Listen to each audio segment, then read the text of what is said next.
Have a good day, man. Yes, sir. Old mother. Oh, man. Who the you calling him? Really? You the ugliest two sisters I've ever seen in my life. Just another day at the pawn shop where we've got a mix of decent customers and, well, some pretty pathetic ones. Take this guy, for example. He may seem all laid back, but is he really? What you got here? That's a watch my grandmother gave me. Wow, this dude received a watch from his grandma, which is pretty sweet, right? But here's the thing. He's convinced it's solid gold and expects a fat stack of cash for it. Well, let's hook him up with the amount he's hoping for. Let's find out. 500.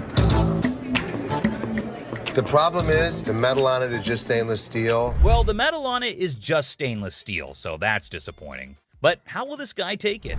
Yeah, you see this discoloration on the side? No. You don't see the rose? Whoa, hold up. This dude just flat out rejected it without even taking a peek. Talk about a major red flag, am I right? Less than explain. In between the links were gold plated. The gold plating had rubbed off. The watch had no value. And then this guy's like, can I get someone else to check it out then?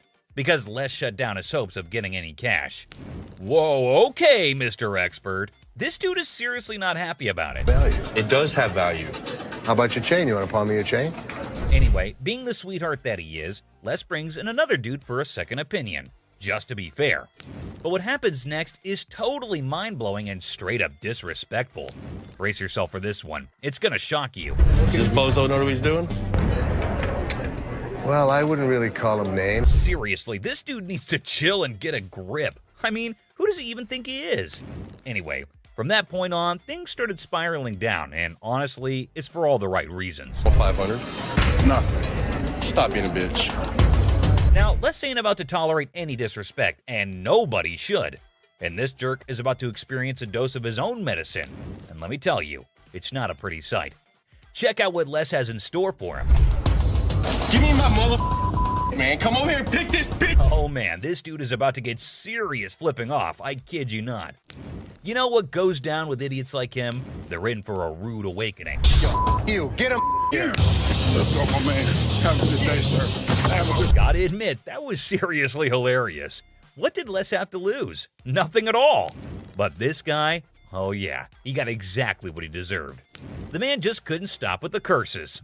Yes, sir. Let yourself out. Let yourself out. Oh, you think this was intense? Well, hold on tight because you haven't seen anything yet. Fascinated by weapons, right guys? Guns top the list. Now, picture this. You invest all your savings in a pistol, only to find out it's a fake. Ouch, that's gonna sting. Watch how this man loses himself on realizing that he bought a fake flintlock for $800. What do we got? We have a 1763 French flintlock pistol. Okay. Remember it? Absolutely. Corey is approached by a man with a cool-looking flintlock pistol. This dude wants $1 grand for this pistol. Who can blame him, guys? The pistol does tell some brave stories. This guy is so passionate about the pistol, such that he explains how the gun works. Isn't it always fascinating how people are so interested in these fields? So this man expects $1 grand from it, but things are gonna change soon. The specialist claims that the pistol only costs $75 to $100. Pretty unexpected, right folks? This crushed the man. He saw his life stuck for a while. He couldn't believe anything he heard then. The thing is a fake. Poor guy, he asked again and again for confirmation, but nothing could change the reality. Let's dig more to confirm whether anyone else gets this reality check, shall we folks? Next up, we can meet a kid who demands an unreasonable price for a Hudson Bay Gorget. Gorgets were used during the ancient days by the soldiers. Kind of interesting that people had used many things during the medieval age that still have an impact on the younger generation, right guys? What's going on, son? I've got a Hudson Bay Gorget made probably around the 1700s. Hey, Rick. This young man shows the Hudson Bay Gorget to Rick. Rick immediately recognizes that it's from the 1700s. But is it for real? Let's find out. The small dude asked $100,000 for the neckpiece, which shocked Rick. Just like how we're sitting now. Try to focus, guys. Let's see how the deal is gonna go down. Rick politely disagrees with his demand and gives him a clear clarification on why with proper reasoning. Things heated up as the young man started cussing at Rick. All right. Have a nice day. That guy, I think he just thinks I'm some punk kid. Rick returns the Hudson Bay Gorget politely, and the guy is angry and rude. He finds his way out himself while cussing and being angry at Rick. See folks, realities are hard to swallow, but that's the way it works. Isn't it true, people? Things are getting more and more interesting as we dig more about these incidents, right guys? Let's travel more. A piece of metal molded into a shape and is attractive. Yes, it's a ring. They are aesthetic and beautiful, but what if it costs $13,000? Let's see what happens during this encounter. One day, a client arrives at Rick's shop claiming that he owns a 1995 Atlanta Braves World Series ring. As the name suggests, the ring was gorgeous and was indeed a pleasure to the eye. The ring was so bright that it almost made Corey go blind for a little while. Let's see how.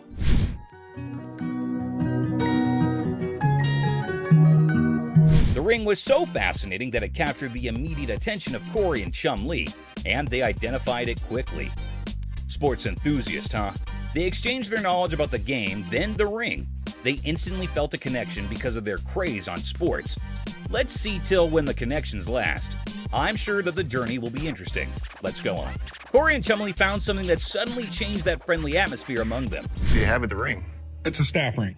Okay. I know there's a huge difference in price between the staff. Yes, you heard it right. The ring didn't belong to the players. Instead, it belonged to the staff. Therefore, it's not the original player's ring. This made the client uncomfortable. They called down an expert to confirm the price and authenticity. Things are about to get more tense. Sit tight, guys. Client claimed that he expects $13,000 for the ring, but the expert confirmed that the ring only cost $800. Shocked, right? Then the client became furious and he claims that he's never going to return to the store for selling anything. He cusses the expert, Corey, and even Chum Lee. It's a portrait coin of Julius Caesar from the month before he got assassinated. Rome wasn't built in a single day. A familiar quote. What comes to mind? Julius Caesar, the most powerful ruler in history. Now, imagine someone claiming to have a coin with Julius Caesar's print, made just a month before his death. Even Rick was fascinated, eager to delve into the captivating details of this historical coin. A key addition, right? The man expects $4,400 for the coin, and initially Rick agrees without negotiations. But hold on, Rick consults an expert for a second opinion. Always better to consult before concluding, right? The expert drops a bomb. The coin isn't worth $4,400, but only $1,000. Devastating for the client. As they argue and bargain, hope for more cash on the coin dwindles. The client insults Rick, furious, and storms out of the store. What really happened? The mystery remains. Is Madonna's personal daily planner and phone book from 1988, filled with unbelievable phone numbers, dates, all completely handwritten by Madonna. Madonna's planner. Who isn't a fan of pop? Most of them are. The hype and fame are all real. What if there's a chance to own personal memorabilia of a legendary pop star of the 80s or 90s? Yes, we're gonna deal with the famous Madonna. Isn't that exciting, guys? A gentleman approaches Corey and Madonna's daily planner. Will the deal work out well, or will things go sideways? Let's find out. As the man approaches Corey, he's in hope that he can gain a reasonable amount through it. Corey proceeds to analyze the journal and realizes that it's the memorabilia of the legendary Madonna. Corey is thrilled and excited by the fact he just heard. As a fan of pop, he couldn't reject the item, but analyze it. He then continues to flip through the pages. The man and Corey further discuss the notes written in the diary. Corey started feeling like the diary was legit, that it belongs to Madonna. It was because there were dates and events that are exclusively written, which can be directly connected to her. It's indeed exciting, right guys? Corey took a safe step and consulted an expert. He came and analyzed the journal over and over. He confirmed that the diary belonged to Madonna itself. This made all three of them excited. Will the deal go smoothly? Unfortunately, the atmosphere changed when the price negotiations started. The man asked $25,000 for the journal. This made Corey rethink.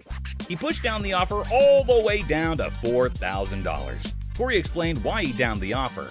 How would you react in this situation? Let's see how this guy dealt with it. He was annoyed and devastated on hearing the price. He even raised his voice at Corey, but there were no further negotiations on their part.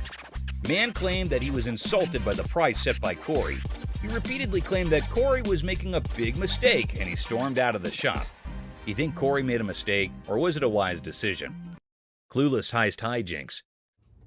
Well, howdy there, folks. We've got a Lone Ranger in the pawn shop sipping on his secret drink like he's the king of mystery. Little does he know, he's the star of a hidden camera show. Talk about being clueless and camera shy. Hold your horses. Looks like our man might be plotting some grand heist, doing his best Sherlock impression. He's scouting the joint, probably trying to find the perfect spot for his not-so-genius plan. But wait, he's still in the game. What on earth is he searching for in the pawn shop? Maybe lost treasure for his car keys? The suspense is killing me. Oh dear, he's now at the other counter. This fella is like a headless chicken wandering around without a purpose. Somebody give him a map or a snack at least. Buckle up, folks. Our wannabe detective just upgraded to a full-blown thief. Watch him waltzing around planning the perfect crime, and bingo! He pulls off a smooth exit, leaving the scene like he just won a game of hide-and-seek. Hold your belly laughs, our genius thief is back on camera, sneakily hiding his loot in his trousers. Smooth moves, my friend, smooth moves. And there he goes, strolling out of the pawn shop like he's won the lottery. Thinks he's the mastermind of the century, leaving behind a trail of stolen goods and a whole lot of laughs. What a character. Antique computers. Have a good day. You wonderful. So much. You too. Two tech-savvy grandpas strut into a pawn shop, seeking a fortune for antique computers. Instead, they're hit with a vintage rejection. Bastards, you can't give me a dime for... Oh, man. When one grandpa clumsily breaks a computer, he pulls a move straight from the sitcom handbook. Accidental comedy at its finest. Now you could have that. Put it in the... Oops, one grandpa accidentally smashes a computer, blaming the seller. He theatrically tosses it toward the dumpster, thinking it's a mic drop moment. The seller, the true comedy connoisseur, chuckles at the failed dramatic exit.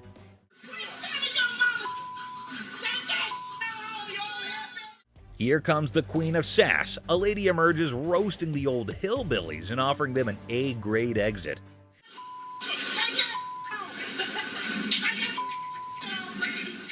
She declares her reign over Detroit toughness and leaves them pondering a future career in comedy security.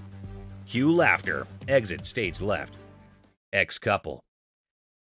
Hello. Hi, how are you? I'm good, how are you? I'm fine. I'm actually looking to pawn these 2 watches. In a pawn shop, a young couple walked in to sell 2 watches. Ashley, the shop owner, greeted them. You guys dating, married?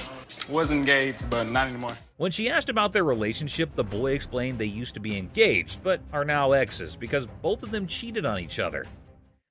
Okay, so you want to sell them, correct? Yes. And how much were you looking for?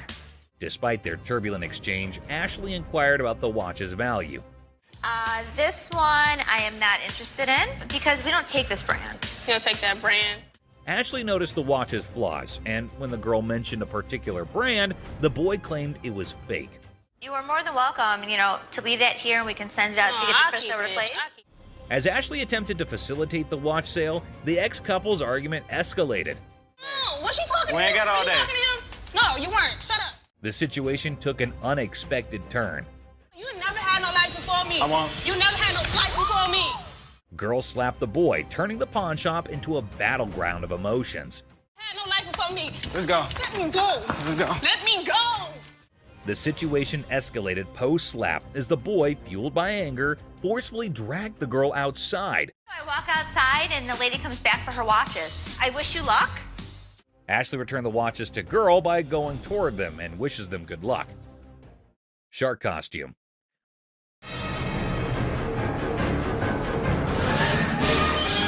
A fantastic character, half man, half shark, enters a pawn shop. Yeah, I'm a professional mascot during the daytime. At night, I'm a dancer. Claiming to be a daytime mascot and a nighttime dance sensation. $800, that's all I want. This guy is so bizarre. Les, skeptical, questions the shark man about his $900 financial request, leaving the room stunned. Don't they have those in Halloween costume stores? Les dismisses an awesome shark costume as a Halloween costume, but Rick takes it on, turning the pawn shop into a makeshift underwater comedy club, despite Ashley's rejects due to an unpleasant odor. See? It works. $800. Les, a pawn shop owner, is captivated by a customer who demands $800. You're missing a speeder. Oh my God. But when he reveals his naked self, Les's jaw drops. Hey, where's Ashley going with the naked guy? Tom, between amusement and disbelief, Les performs the quickest eviction in pawn shop history, leaving the customer high and dry. Ching Chong TV. Girlfriend's about to fly back home without me. I have no money. It's the only way I'm gonna be able to go. Right. I want $200 for it. 200 for that? A hat-wearing kid strolls into a pawn shop, hoping to score $200 for his TV. The seller, feeling frugal, counters with a generous $15. What brand is that? Ching Chong. The boy, trying to lighten the mood, drops a Ching Chong brand joke, turning a place into a comedy club for skeptical sellers. 200 for that? Yeah, never gonna happen. 13-inch TVs are selling for $15. Our persistent TV peddler keeps pushing for more cash for his 13-inch marvel, but the savvy seller sticks to his guns at $15. Come on, please. I don't want to get stuck in a tray. The boy, desperate to impress his TV-loving girlfriend, gets sadder than a clown without his makeup. Girlfriend's about to fly back home without me. I have no money. It's the only way I'm gonna be able to go. Right. I want $200 for it. 200 for that? The seller, unamused, directs him out, ensuring love won't cost him more than $15 today.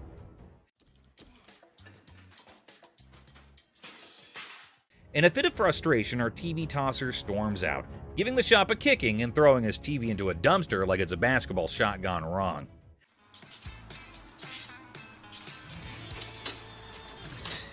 The seller, shaken but not stirred, mutters, "Idiot," and commands him to exit. You're gonna make me leave? Pretty much. Get the out of here. Get off my property. Asserting his control over the TV-tossing theatrics. It's a dumpster-diving comedy masterpiece in 3 acts. Hoping to pawn his rosary, claiming it was an antique. It's been passed down from generation to generation to generation. Now it's mine, and I'm trying to put you in the game with this crystal. Just because it's old doesn't make it a really valuable item, but it seems this man doesn't want to acknowledge that at all. So, how much can I get? Well, you can't get anything. 'Cause it's not diamonds, it's not gold, it's just crystals. Honestly, I think Les has said all there is that needs to be said, but we'll just have to, make things clear. He's got no other choice than to repeat himself. How much would you pawn this for? I won't take that in pawn because we only take precious metal. Well, this is precious. To you. To me. With his demeanor through this whole thing, it's pretty clear at this point that this guy's gonna be trouble. Work something out, man. No, I can't take it, I'm sorry. Well, I think you need to work something out with me, man. Trying to strong-arm the poor guy isn't exactly the right way to conduct business. Tell him it's antique, man. Nope, it's not antique, bro. I don't want to talk. Me and you. No deal. Deal.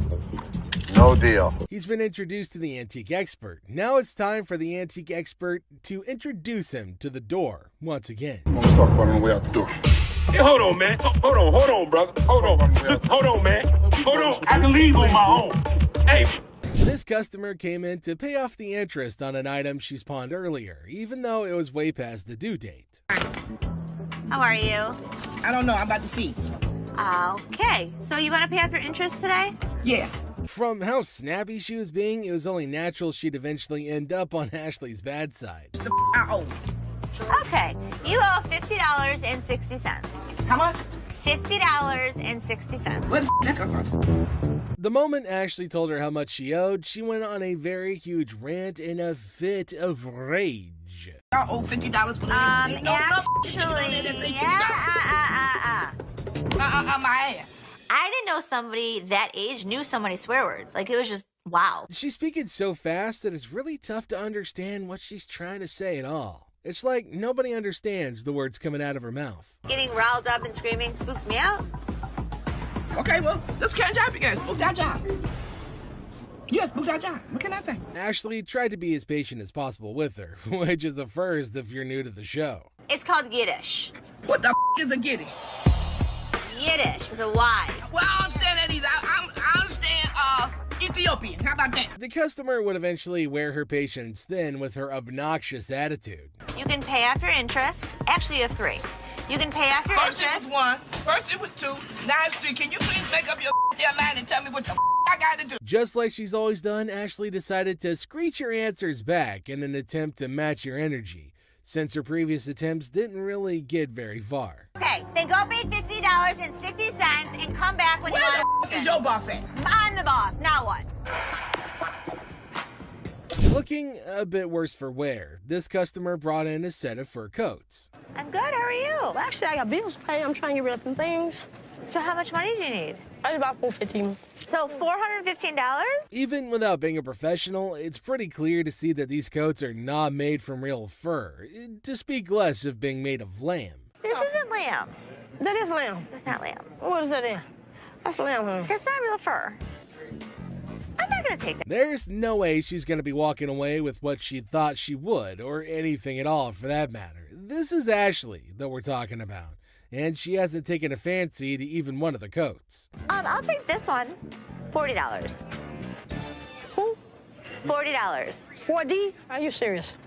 No, you're not serious. She was trying to milk as much as she could off of that one deal, but Ashley is dead set on her offer. Okay, give me $80. Come on. I can't. Sure you can.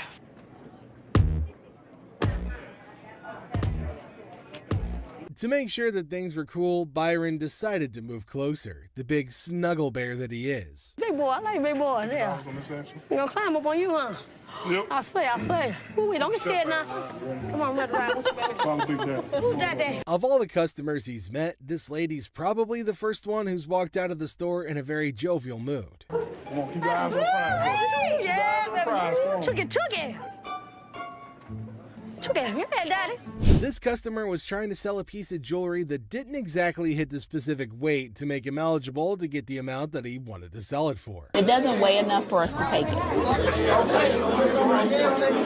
Ain't no gravity in my... That's a pretty bold request that he's made, especially to an employee of said store. He wants me to take my jewelry off and put it with his so I can give him more than $5. $5. I'm sorry. That's all we can go. We're just not interested. $5. We're not interested. Before he can hold everyone else up, Les manages to get him away from the window. Thank you. So I can't get, nothing for it? Nah. Ain't nothing gonna work? We're not interested. Ain't nothing go with it.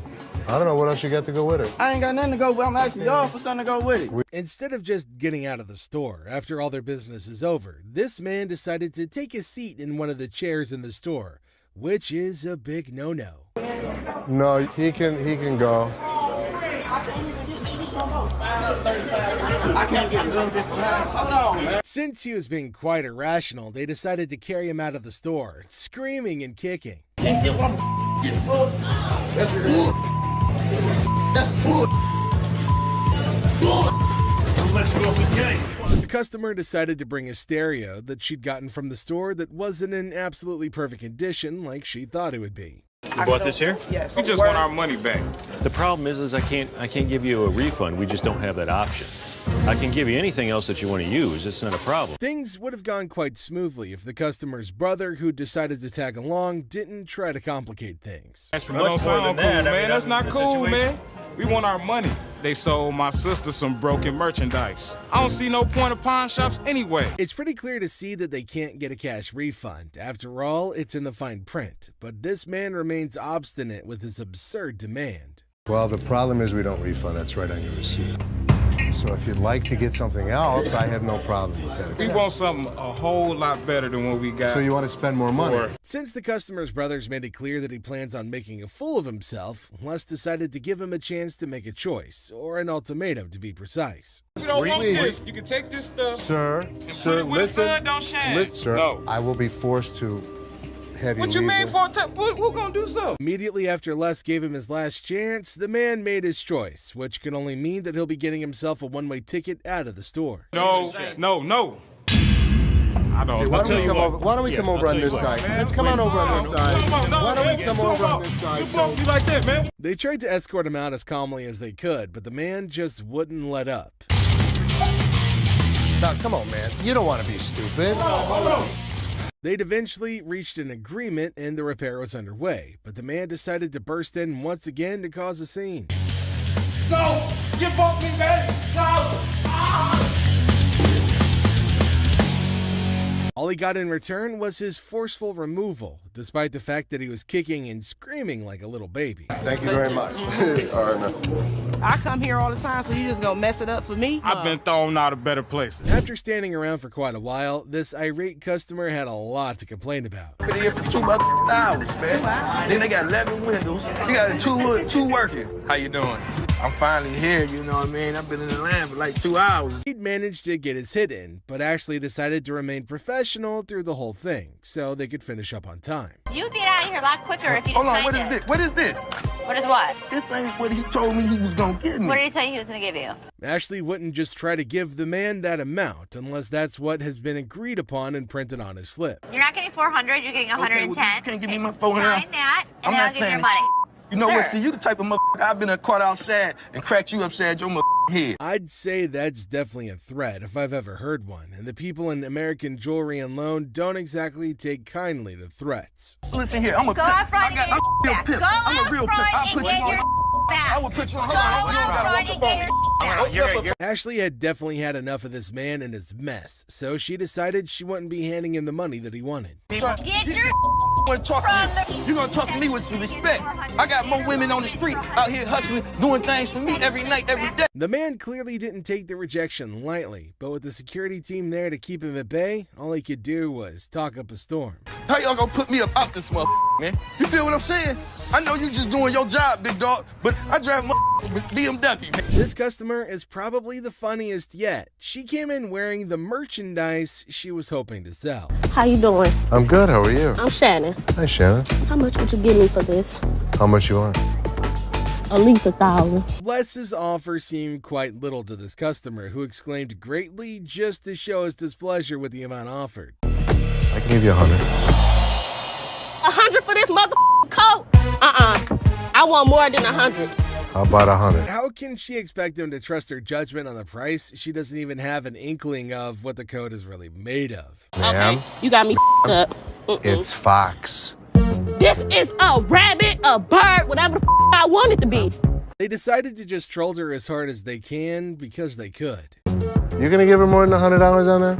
I'm gonna give her more than $1. What the $1? Hell, who the is he? He's my fur expert. The lady refused to take this blatant rejection well, so she protested against it, causing a scene in the process. You my security too? There you go. Oh! Y'all don't know who y'all with up in here. Bobby J had to attend to these customers who were in the market for a ring.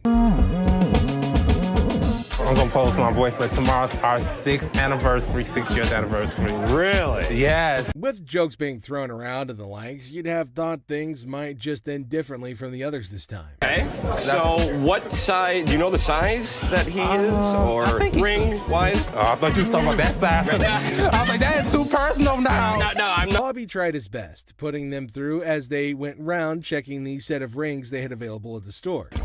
Now, I gotta practice now. I'm gonna pretend like I'm close to you, okay? Oh. That's pretty uncomfortable, but for the grind, Bobby had no choice other than to offer himself up. Now, Tay-Tay, we've been together for a while. Will you marry me?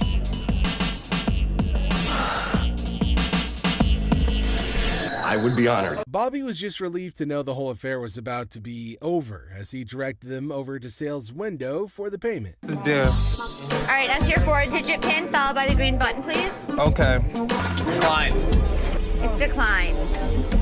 It is not declining. You better, It's okay. Hell no. Things were strained between them all, but it got even worse when Ashley made a very terrible mistake.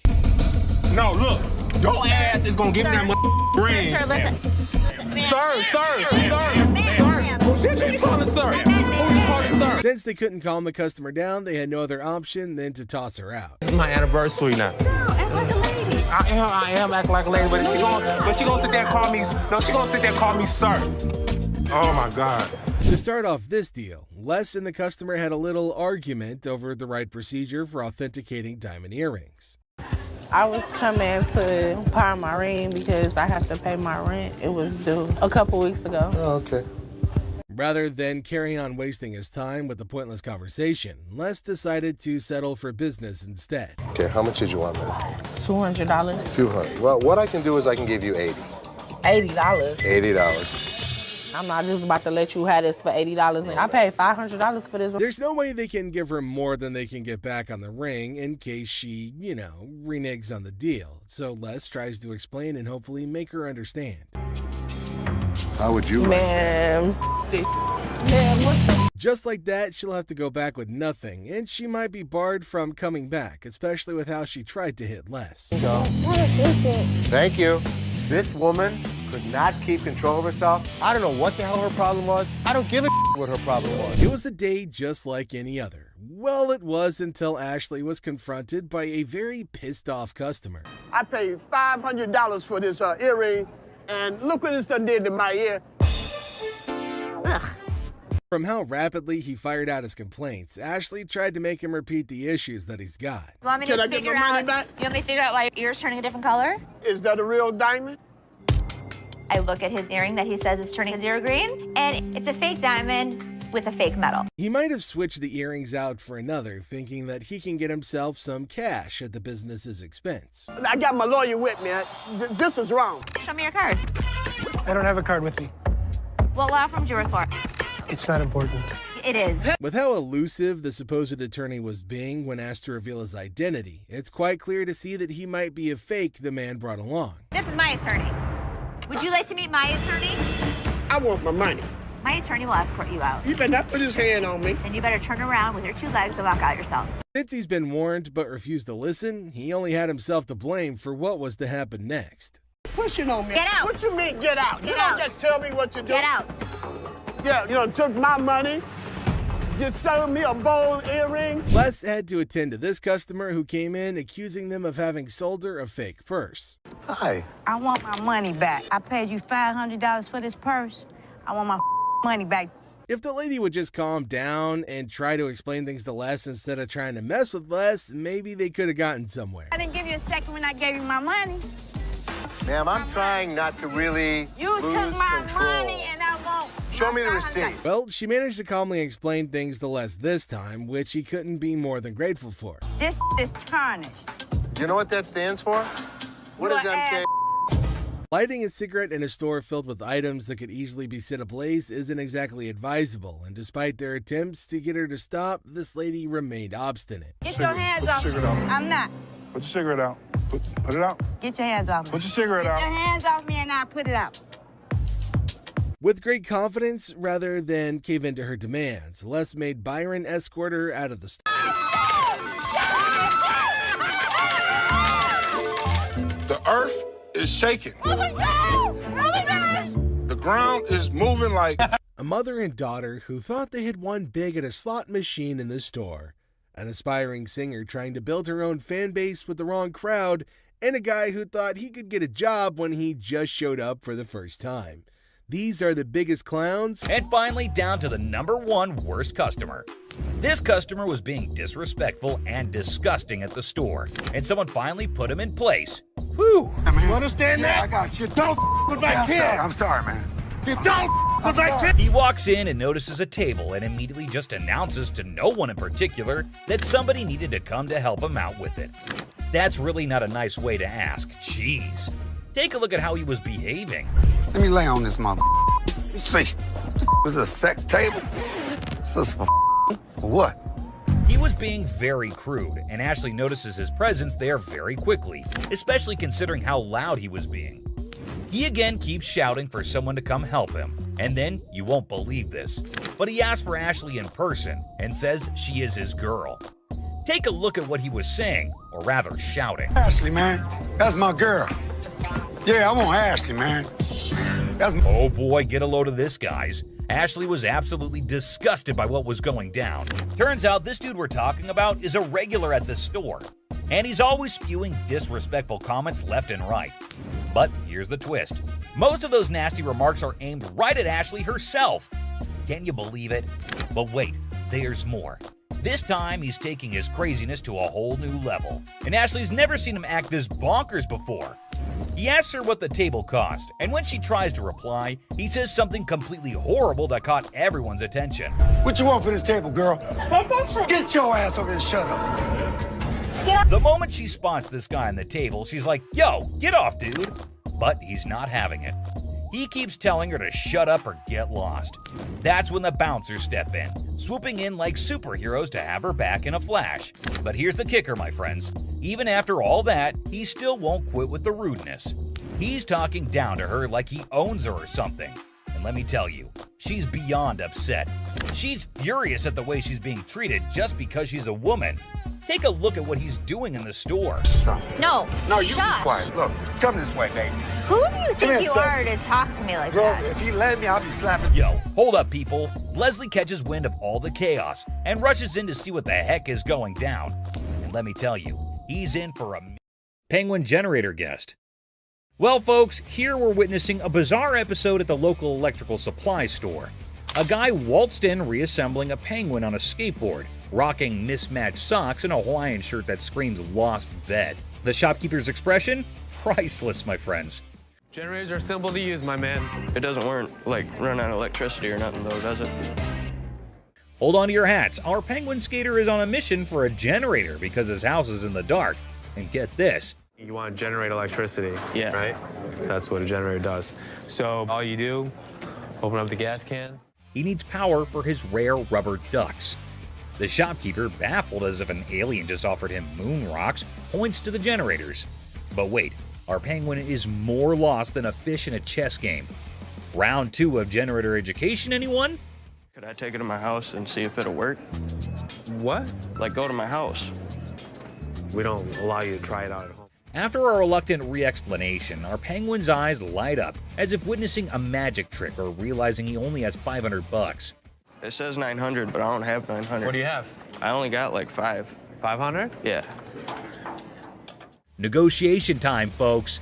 It's like a Shakespearean drama with more dramatic moves than a game of charades at a circus. This is ridiculous, dude. I mean, I'm overpaying for it. I only got 5. You ain't gonna help me? If you want to buy this, I'd be more than happy to sell it to you. Just when you think a deal is in the works, our penguin suggests a home trial. Will the generator vibe with his living room? Shopkeeper's not having it, thinking he's in a reality TV prank. You want to buy it or not? I want to borrow it at least. Borrow it? What the f work? Give me $700. You can borrow it indefinitely. Cue the chaos. Security guards swoop in, dragging our penguin out like a grumpy rock star exiting the stage. Oh, you want to bet? Excuse me. Have a good day, sir. Hell no. No. No. Have a good day, sir. No. And there he goes, leaving the bewildered shopkeeper questioning the sanity of humanity. Who knew buying a generator could be this wild? Man, I ain't never coming back to this ass store. Promise? Yeah, I promise. You Thank promise? you. Gun desk. Today at the pawn shop, a lady brought in a mysterious desk that moonlights as a gun desk. A desk with a concealed firearm. She's clueless about its value, but is selling it like a quirky antiquity. If danger strikes, just push the button and file your stress away. Where in the world did you get this? I got it in an estate sale. I was just looking for a nice little desk to put a guest book on. Apparently, the lady got this gun desk from an estate sale, thinking it was just a cute desk for a guest book. The seller's reaction? He's seen hidden guns in everything. Swords, canes, cameras, but a gun-disguised desk? It's like 007's DIY project gone wrong. You're really not going to stop anybody if you shoot him in the thigh with a small 22 like that. Well, it's not even a regular 22. It's a 22 short or something, it looks like. The pawnshop seller, baffled by the antique gun desk, insists on a buddy inspection to verify its age. The buyer, eager for the coolest desk ever, is like, where's the gun though? Antique furniture shopping meets gun control comedy. This thing is a gun. You press there's the trigger. That falls down, hits the hammer. The bullet flies out this way. The second seller is utterly perplexed by the gun desk, questioning its practicality. He's pondering who would buy a tiny desk with a hidden firearm. Meanwhile, the buyer's probably thinking, well, it's the perfect desk for a high-stakes game of hide-and-seek. The other thing is, I don't know how old this thing is. The seller delves into firearm logistics, explaining the pre-1898 loophole and the concealed weapon twist. Meanwhile, the buyer's probably regretting not majoring in antique desk forensics. Okay, it's one to have a gun, but now you have a concealed weapon because it's a hidden gun. Have you had it apart? Yes. The seller navigates the murky waters of antique gun regulations. The buyer, eager for a legal loophole, contemplates turning the gun desk into a non-threatening relic. Antique buyer drama at its finest. Thanks for bringing it in. Oh, you're welcome. I really wish I could have bought this because the odds of another gun desk coming in here are slim to none. Karen attends to a couple who come in looking to buy a ring. Can I try it on? You sure can. It's like that. beautiful. The lady seems to think the ring isn't the right fit, so she asks to see more before she can make her choice. What about the color and clarity? It's a white gold band. You're looking at about a carat. Karen, being as helpful as she can, tries her best to give the details of the ring the lady picked. However, she seemed a little bit unsure with the way she was explaining, so Ashley approached with the hopes of helping.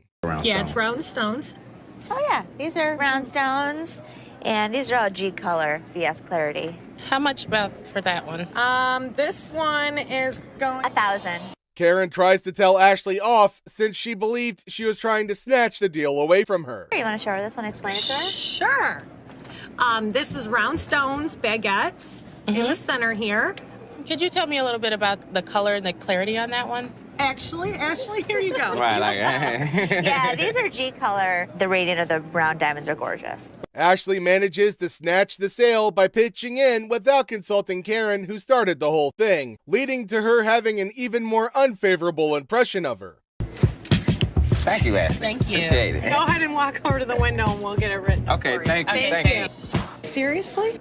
You just came right in the middle of my sale like that? We sold it, right? That's right. That's what matters. Yes, it does. The conversation starts normally enough. You might even call it pleasant. Hello. Hi, how are you? I'm good. How are you? The intent behind the customer's visit to the shop is adorable, but the valuation of her gadget is high. It's worth less than $500 to Ashley. How much would she be willing to give to the devoted girlfriend? Oh, I should give her. Yes. This is a pad. I should barely get like $500 for it. I need a laptop. This has happened before. I'm waiting for 20 minutes and Roddy doesn't show up to get this laptop, like if he's on break or if he's gone. The manager that I asked didn't come get the laptop, so I'll just... Leslie decides to fire Justin since his actions breached his trust. You broke my trust. And because of that, Justin, you're fired. I don't know if Justin did steal anything, but you can't have people that you don't trust. This attends to a very strange customer who walks into the shop with an imaginary companion. A man walks into the shop with hopes of trading in his faulty phone for another. Hey, what's up, dog? How you doing? I just got this phone that I bought here like 2-3 days ago, and... Get the hell. Without any evidence to back the man's claim, Rich asks him to take his lead. These phones right here, what about that one right there? Did that one work? Of selling a fake item to her. Hi. How you doing? Good, how are you? I asked for a chinchilla scarf. Yeah. And you sold me a rabbit. This is like chinchilla to you. How much did you spend? Do you remember that? I know I spent the grip. Grip. Ashley tries to get a handle on the situation at hand. Okay. How do you know it's rabbit? I guess my girl told me. She threw it back at me and told me this ain't chinchilla, this is rabbit. After the customer revealed how she came to the conclusion that the item was a fake, Ashley denies having sold the item to her. I didn't sell you this. You sold me this. Do you have your receipt? I don't have a receipt. It's in your... The receipt's in my... To confirm if she really bought the item from the shop, Ashley asks for a receipt. However, the woman maintains a confrontational stance. You sold me this for real. I ain't leaving here until I get money back. That is Bub's money right there. Ashley could only stare in shock as the woman put out her argument. Yes. Look at it. It's flat through there. Look at that. Ain't nothing chinchilla about it. I want my money now. Like that home if you want to, but I want my money, that's all. That was nice on you. Well, Byron tried to escort the woman out of the shop before the situation got worse. man, I spent good money up in this bitch. Why you so violent, girl? Go on up out of here. Try to be nice to you. Now you're gonna leave it? You wear that. Two ladies walk into the shop, heading over to the redemption section of the shop to reclaim a ring they'd allegedly bought. That's my ticket, and I found my ring. This isn't our ticket. What do you mean it's not your ticket? Tap. Man, it all stupid folk read, right? The employee attending noticed something wrong with the pawn ticket they brought in immediately. Say something. Les decides to head over to confront the woman who had taken to harassing his employee when she failed. First thing in the morning, and this customer just decided he wanted to mess with Les. What the hell's going on? Hey, man. Need some money. I got kicked out. My mama kicked me out last night. Les saw him when he picked up all those items before bringing it over to meet, so he definitely thinks he could take Les for a fool. Where did you really get it? My mom's basement. Tell me where you really got the vacuum. My mom's basement, man. Where do you think I got it from, fool? With how bold this guy's being, even going as far as insulting him, Les couldn't help but get even more furious than he already was. You think I'm that stupid that I didn't see you pull the off the floor? You, what are you gonna do? What are you gonna do about it, bald-headed? It's hard to believe Les actually let him stay that long. Normally, his security personnel would have yeeted the piece of crap out on the lot. Get out of my store. You understand what I just said? What are you gonna do if I don't? Do it.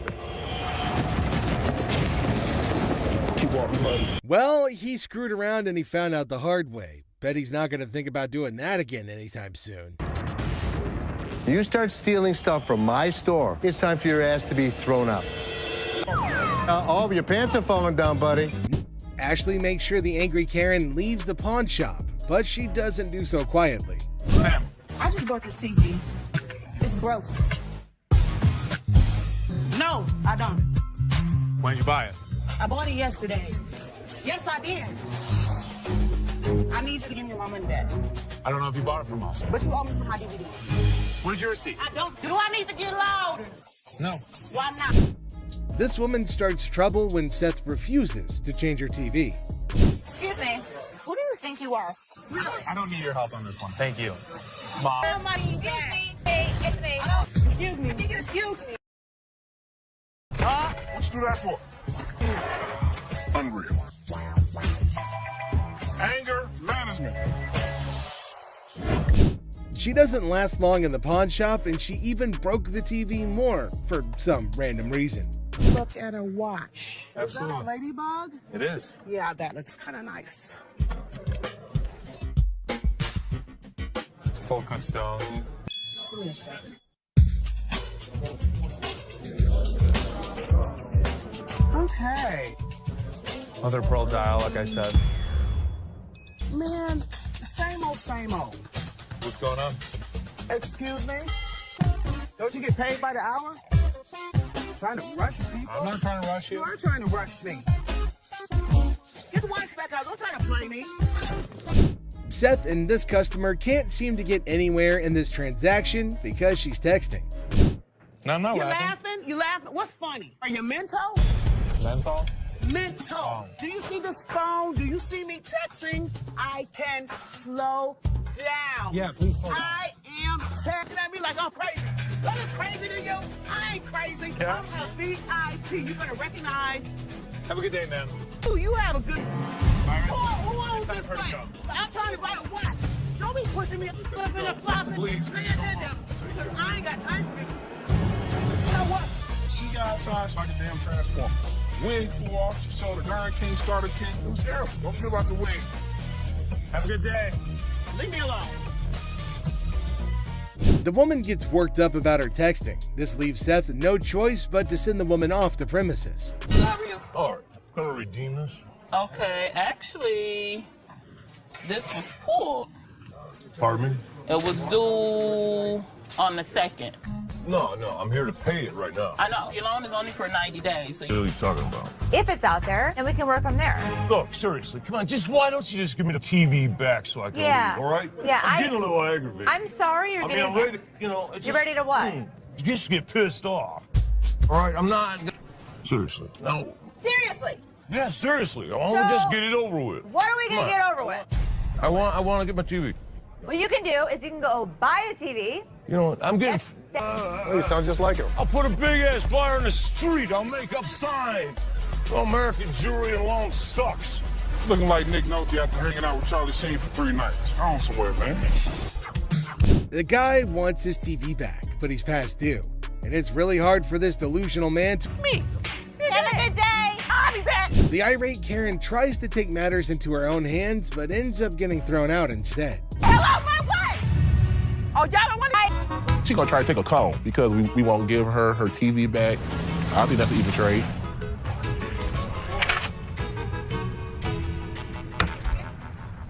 It doesn't end there though. The woman tried to take a cone since she couldn't get the TV.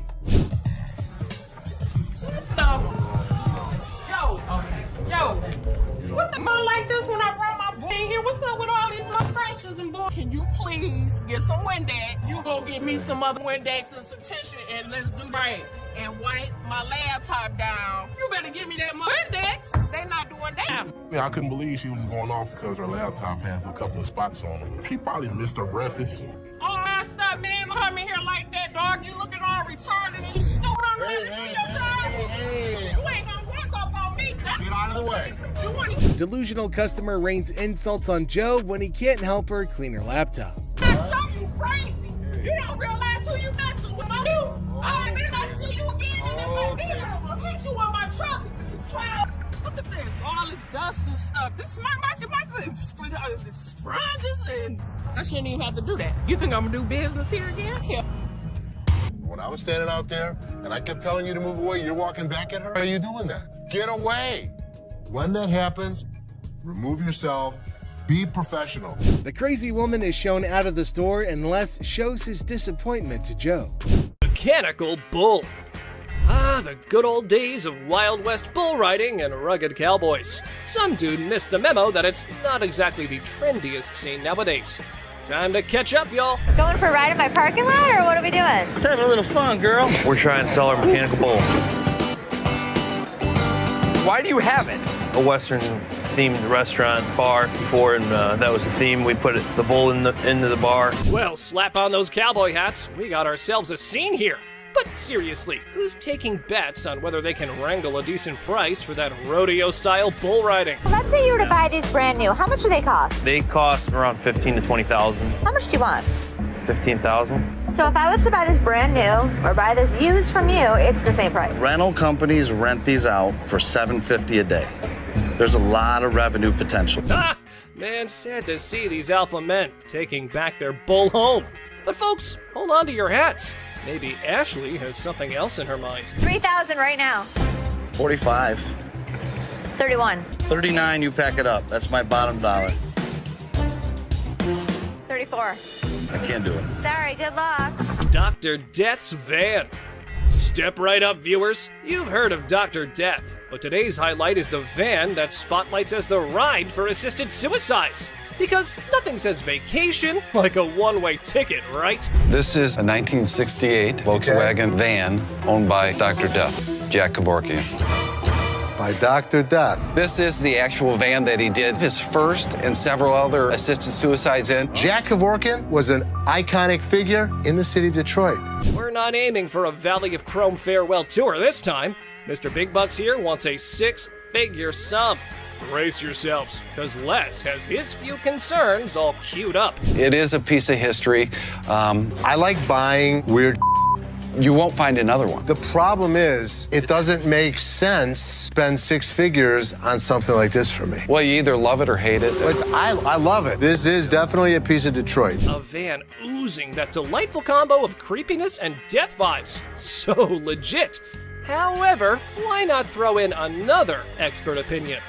Let's see how that went. So 10,000 ain't gonna buy it. No, I'm in the six-figure range. 20 grand? No. 25 grand. 30 grand. 50 grand? 30. One time. 50. 30 cash right now. Bizarre bikini. Check out this granny of the century who strolls into the pawn shop with an elderly figure that has a lot to do with, I don't know. You have a look and maybe you decide. Which is the doll? I heard that. I'm undressing her. What can I say? A really nasty looking woman, but a very cool item. Yep, that's about accurate. You just saw a long-legged granny in a bikini. All the efforts are done in the name of art. However, our granny here invested in this model. How much did you want for this thing? I'd like to get $500 for it. This thing is art. It's a very cool item, but not for that price. I mean, she's really cute. I mean, she's really fun to look at, but it's not going to be even close to 500 bucks. Never mind, that was gonna be a deal breaker. Unless Les had some more quotes to add to the art piece, this stirs things up for the selling mix. Here this woman was playing my game, and I was losing. 200. 190. I'll take it. Will he stop?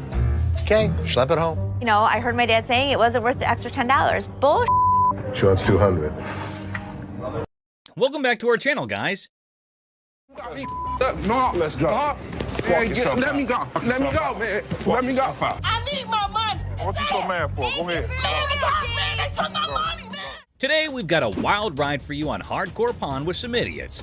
Get ready for a roller coaster of laughs, absurdity, and unexpected turns on this episode of Hardcore Pond, where the ordinary becomes extraordinary. Man, ridiculous, man. Body slam. A man brings heavy vibes into the pawn shop, sharing his grandma's passing and hoping to trade a ring for rent money. Ashley adds a sprinkle of sympathy, making the somber moment oddly endearing. Well, actually, I'm not doing so good. No? My grandma just passed. I'm sorry.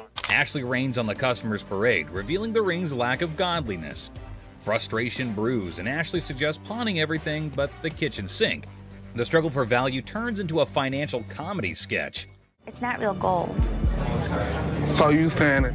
Basically, y'all sit up here and waste my time talking to you? You didn't waste your time. Ashley, usually the pawn queen, battles a customer storm. The ring debate escalates into a shouting match. I'm trying to help you solve your issue. What you mean? What you mean? I'm trying to help you solve your issue. Lower your voice. The customer wants quiet. Ashley wants value. The result? Pawn shop opera in full swing.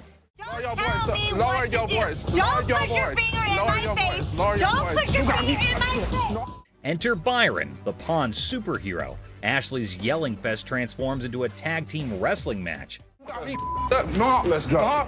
Man, let me go. Let me go, man. Let me go. Bitch, I'll be back. Byron takes center stage, slamming the customer out the door like a disgruntled WWE star. Let me go.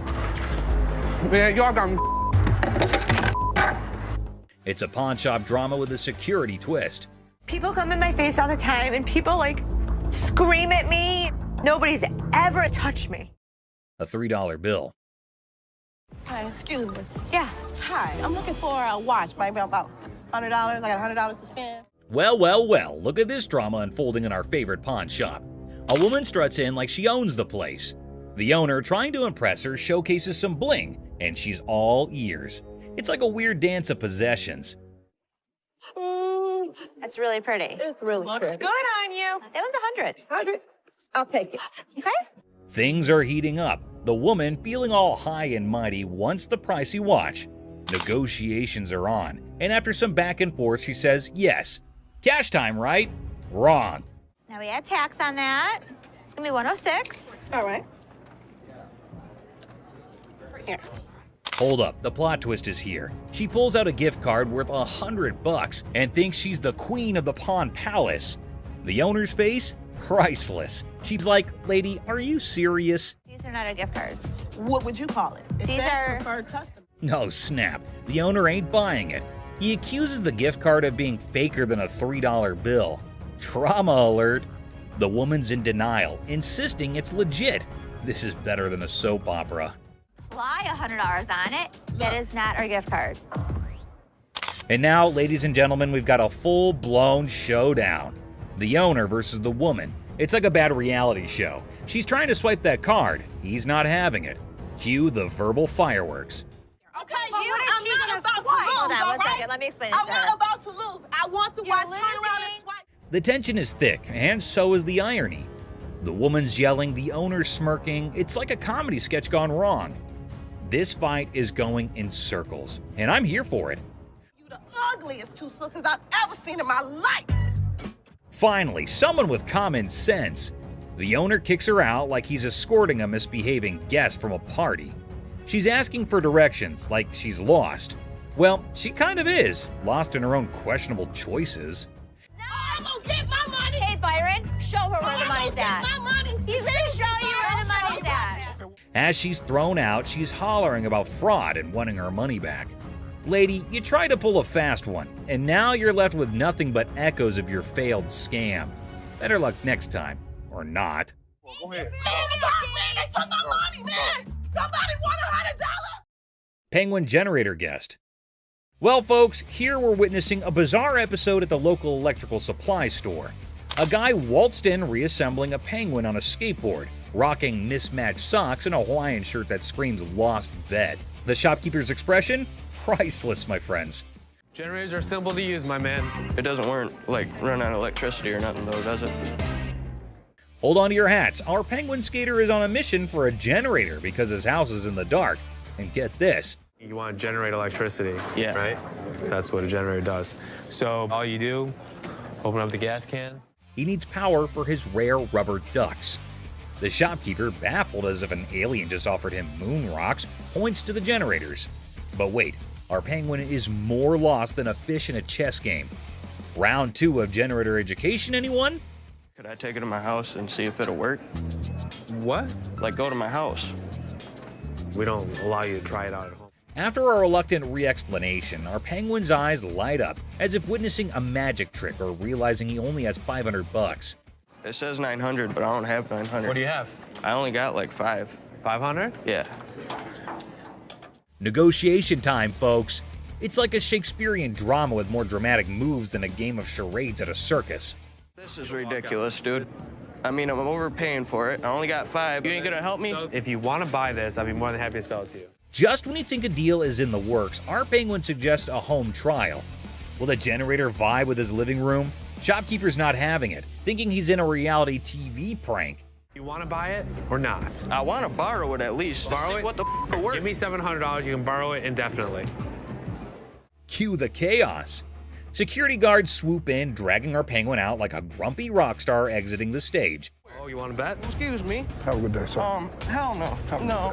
Have a good day, sir. No. And there he goes, leaving the bewildered shopkeeper questioning the sanity of humanity. Who knew buying a generator could be this wild? Man, and I ain't never coming back to this ass store. Promise? Hell yeah, I promise. You Thank promise? you. Gun desk. Today at the pawn shop, a lady brought in a mysterious desk that moonlights as a gun desk. A desk with a concealed firearm. She's clueless about its value, but is selling it like a quirky antiquity.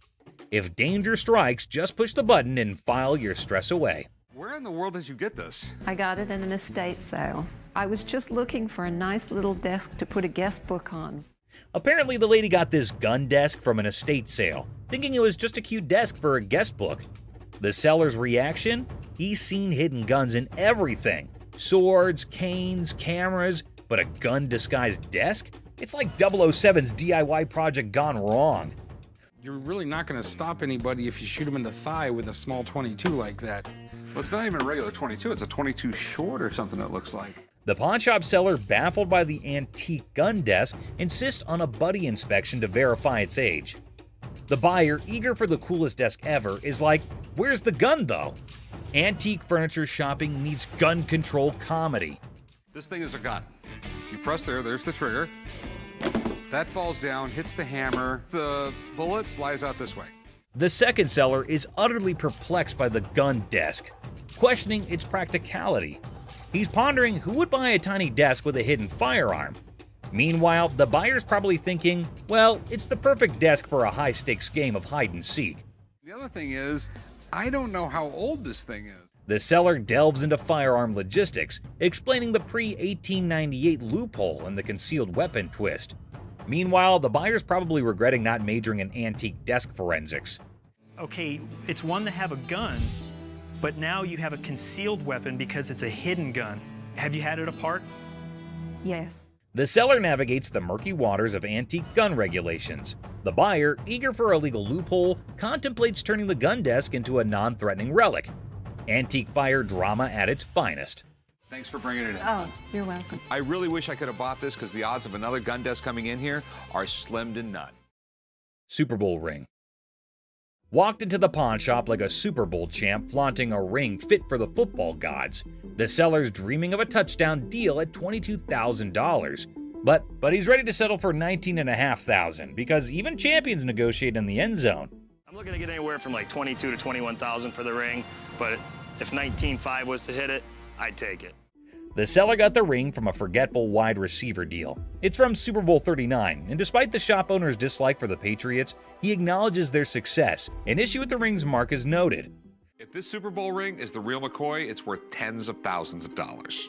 But a hand-engraved manufacturer's mark just doesn't seem right to me. The pawnshop worker, with a quirky habit of hoarding Super Bowl rings, scrutinizes the suspect engraving on the Patriots ring. The seller's mid-20s price tag meets skepticism as the shop owner delays, realizing this ring's authenticity quest might need more detective work than expected.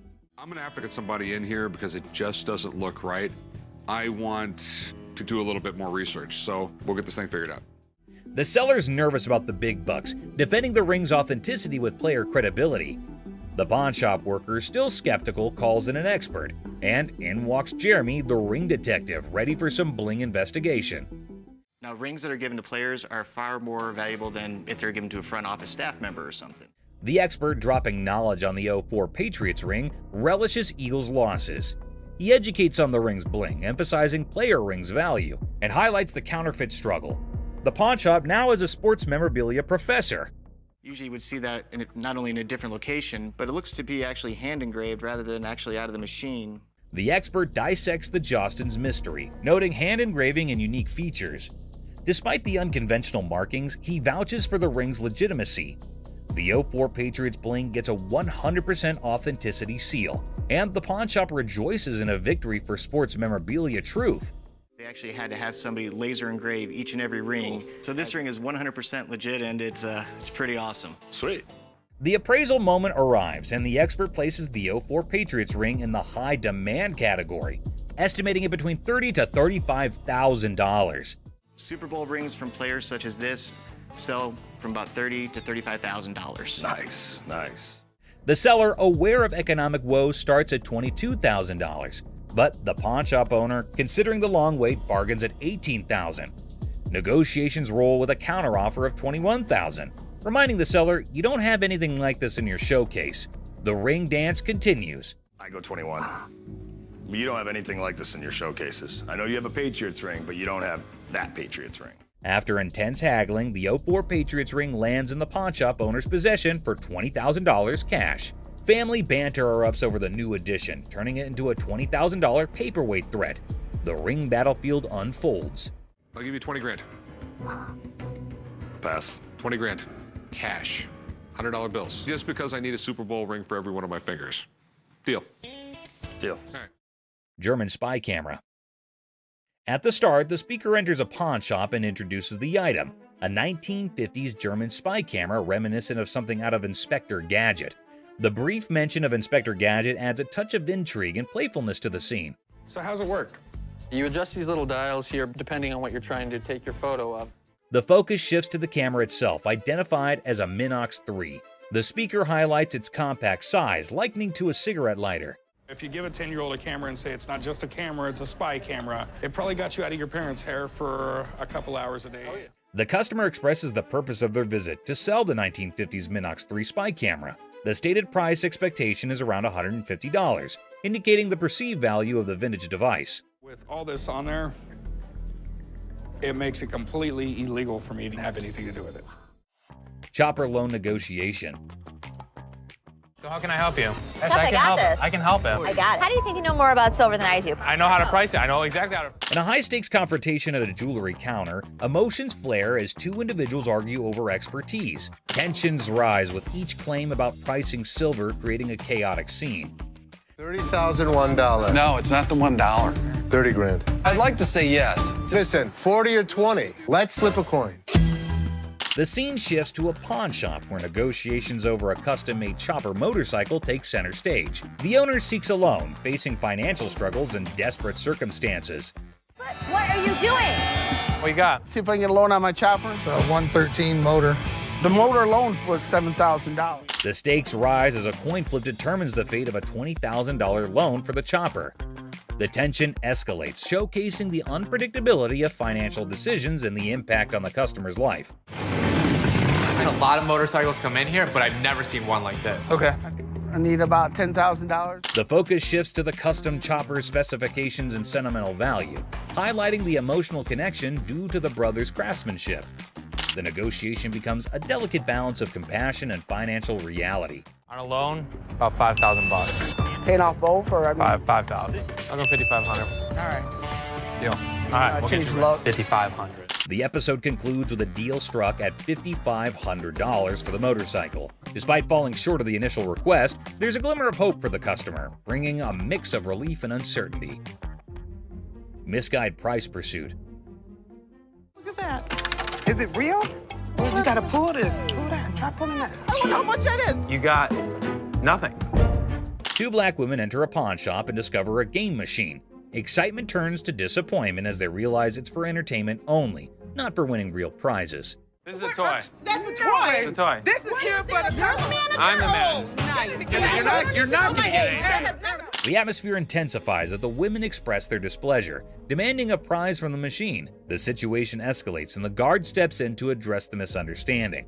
Let's go out. Let's go. Well, just keep walking, man. Keep walking. Don't tell me what's going on. Come on. Y'all out of order. The conflict peaks as the women continue to argue for a manager's intervention. The guard ultimately expels them from the pawn shop, concluding the incident. Bubble hockey. Bubble hockey. Detroit Classic. I'm thinking $2,500. How much did you pay for it 10 years ago? $3,500. A pawn shop encounter unfolds as a customer eyes a bubble hockey game. Negotiations kick off with the customer seeking $2,500, but the pawnbroker questions the value. Under $1,000. Maybe we work out a little game, winner gets the price. $900 if you win, $500 if I win. Oh, can't do it. The negotiation continues with the pawnbroker proposing a lower price, suggesting a gaming duel to determine the final cost. The customer hesitates, seeking a higher amount. $100 out of this thing. 16 you win, 400 I win. All right, I win $1,600. The game begins and the customer dominates the bubble hockey match, securing a convincing victory. The pawnbroker acknowledges the expertise and adjusts the evaluation accordingly. Let's go. But I know I'm gonna win this bet. These aren't those $1,200 ones? The conclusion sees the pawnbroker acknowledging the high value of the game, recognizing it as a genuine classic worth $2,500. The customer prepares to complete the transaction. Wrestling trunk triumph. We have a champion item for you today. I think I got your new bathing suit over here. I don't think that's my size or my style. The episode presents champion-level memorabilia, wrestling trunks worn by Titus O'Neil during Money in the Bank. Banter between the pawn shop staff sets a lighthearted tone. Well, these are wrestling trunks. Okay. Are they worth anything? So where did you guys get these? From a buddy of mine shortly after the show. Negotiations unfold as the seller details the trunk's origin, worn by Titus O'Neil and his college football background. Price discussions ensue, involving humor and strategic bargaining. Oh, how much are you looking to get? $1,800. Are they worth that? What do you think about 800? What about 14? Money on $1,000. Go for it. You have a deal. All right. The negotiation reaches a climax as Chumley proposes $800, leading to an amusing wrestling-themed banner. The final agreement settles at $1,000, and the seller agrees to the deal. Right. And you sure this is like real and everything? Yeah. But you're sure they're real? 110%. Concerns about authentication arise, with reassurance that the trunks are genuine. Rick, the pawn shop owner, decides to break even on the purchase and seeks dinner in return. I'm gonna go look at stuff I understand. I thought you might want to put this back in your collection. Absolutely. It was my first WWE Championship match, and I won the Tag Team Championship. Titus O'Neil makes a surprise entrance at the restaurant, sharing the backstory of the trunks and their historical significance. The emotional reunion adds a personal touch to the transaction. We bought them for $1,000, so if you just let me break even and give me dinner, I'm good. Got me a little black bag and everything. Look at that. The episode concludes with Titus O'Neil expressing gratitude, and the pawn shop staff excitedly anticipates dinner. The atmosphere remains lighthearted, emphasizing the unique experiences of the pawn shop. Gunfire and negotiation. It was handed through the generations to me. What are you trying to get out of it? I'm looking for $50K. 50,000. 50,000. Corey introduces Alex to Craig, who has a fascinating antique wheel-lock gun. The guys are amazed by its rarity and history, and Alex is about to share some cool facts. Man, this is stunning. Dating from about 1600s. I've never seen anything like it before, but he's asking $50,000. Alex dives into the history of the wheel lock, revealing it's a German-made firearm from the 1600s. Craig is nervously considering a $50,000 price tag. Alex suggests a test at the range. Yeah, this is special. I love this wheel lock. And you still want 50 grand for it? Absolutely. After research, Alex discovers that the gun belonged to a Prince Archbishop's personal guard. The guys head to the range for a nerve-wracking but successful test, and Craig's asking price is discussed. Nice! What do you think it's worth now? I think it's $40,000. In a quirky twist, Corey notices devil emoji targets for a gun designed to protect a Prince Archbishop. The gun fires impressively, and Alex estimates its value at $40,000. Not as easily as I could do 30. I would go 32.5. Lose it over that. We'll do 32.5. The negotiation begins with Corey expressing admiration for the unique gun. After some back and forth, they settle on $32,500, striking a deal for the exceptional wheel-lock gun. Churchill letter. A historical dealer brings a Winston Churchill letter to the pawn shop. The seller's writing? Not so great. But hey, it's Churchill, and the drama begins.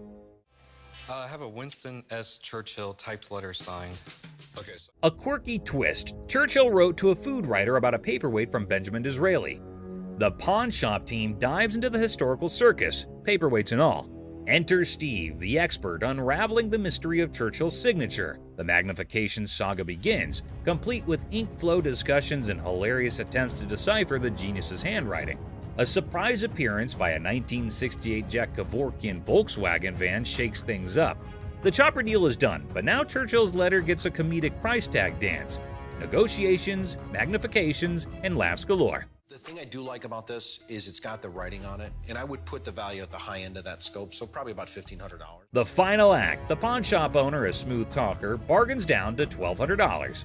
The deals are sealed and everyone heads off with laughs, paperweights, and probably a newfound appreciation for historical handwriting challenges. I think 1,200 sounds good. All right, it's a deal. Thank you, Mr. Harrison. Meet you right over there. We'll do some paperwork. Goofball. Our tale kicks off with a grinning goofball strutting into a watch shop, exuding joy like he pulls out a crumbled $2 bill. The shopkeeper holds back laughter, educates him. That's $2,000, sir. You can practically see the gears in the guy's noggin spinning, desperately seeking a way out. Anyone up for a cash exchange? He suggests, madness twinkling in his eyes, for a victim of too many cartoons. In a wild finale, our hero with a mischievous grin hurls absurd insults like, "You're chunky with a giraffe-like neck." The bewildered shopkeeper calls in the guard. Enter the guard, booting out the funny guy, leaving the shop in stitches. Have a good day. Big Mouth is hungry. Unexpected drama. Strap in for a wild pawn shop ride. A lady steals the spotlight, but surprise, Mr. Sneaky tiptoes in for a bear hug, sparking unexpected drama. Gasps echo as the leading lady jumps, but it's just a playful fella. Great day in American jewelry. Laughter erupts. Who knew a pawn shop could be a comedy club? In this 6-second snippet, the pawn shop transforms into a stage for unexpected antics, surprising and delighting in this unlikely comedy setting. Great day in American jewelry. What can I say? In the chaotic shop hustle, a dude flaunts a watch that could fund a small country. The shopkeeper, hungry for a bargain, attempts a haggling dance. But Mr. Watch Wizard wants stacks on stacks. I came over to sell a beautiful watch. Okay? Tell me a little about it. Cue the dramatic moment as the shopkeeper grabs him, yelling, "Hold up, time traveler!" Suspense builds as they investigate. Is it legit or a fancy imposter? Get ready for the ticking truth. So can you come back in about an hour? No problem. Perfect. I'll see you in about an hour.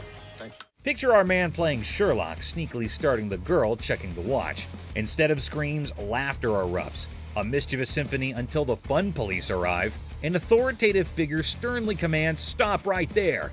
Giggles turn into awkward coughs. Lesson learned. Messing with the timepiece police is no joke. They keep the watch world in check. Somebody had it open. You can see how screwed up they made those screws.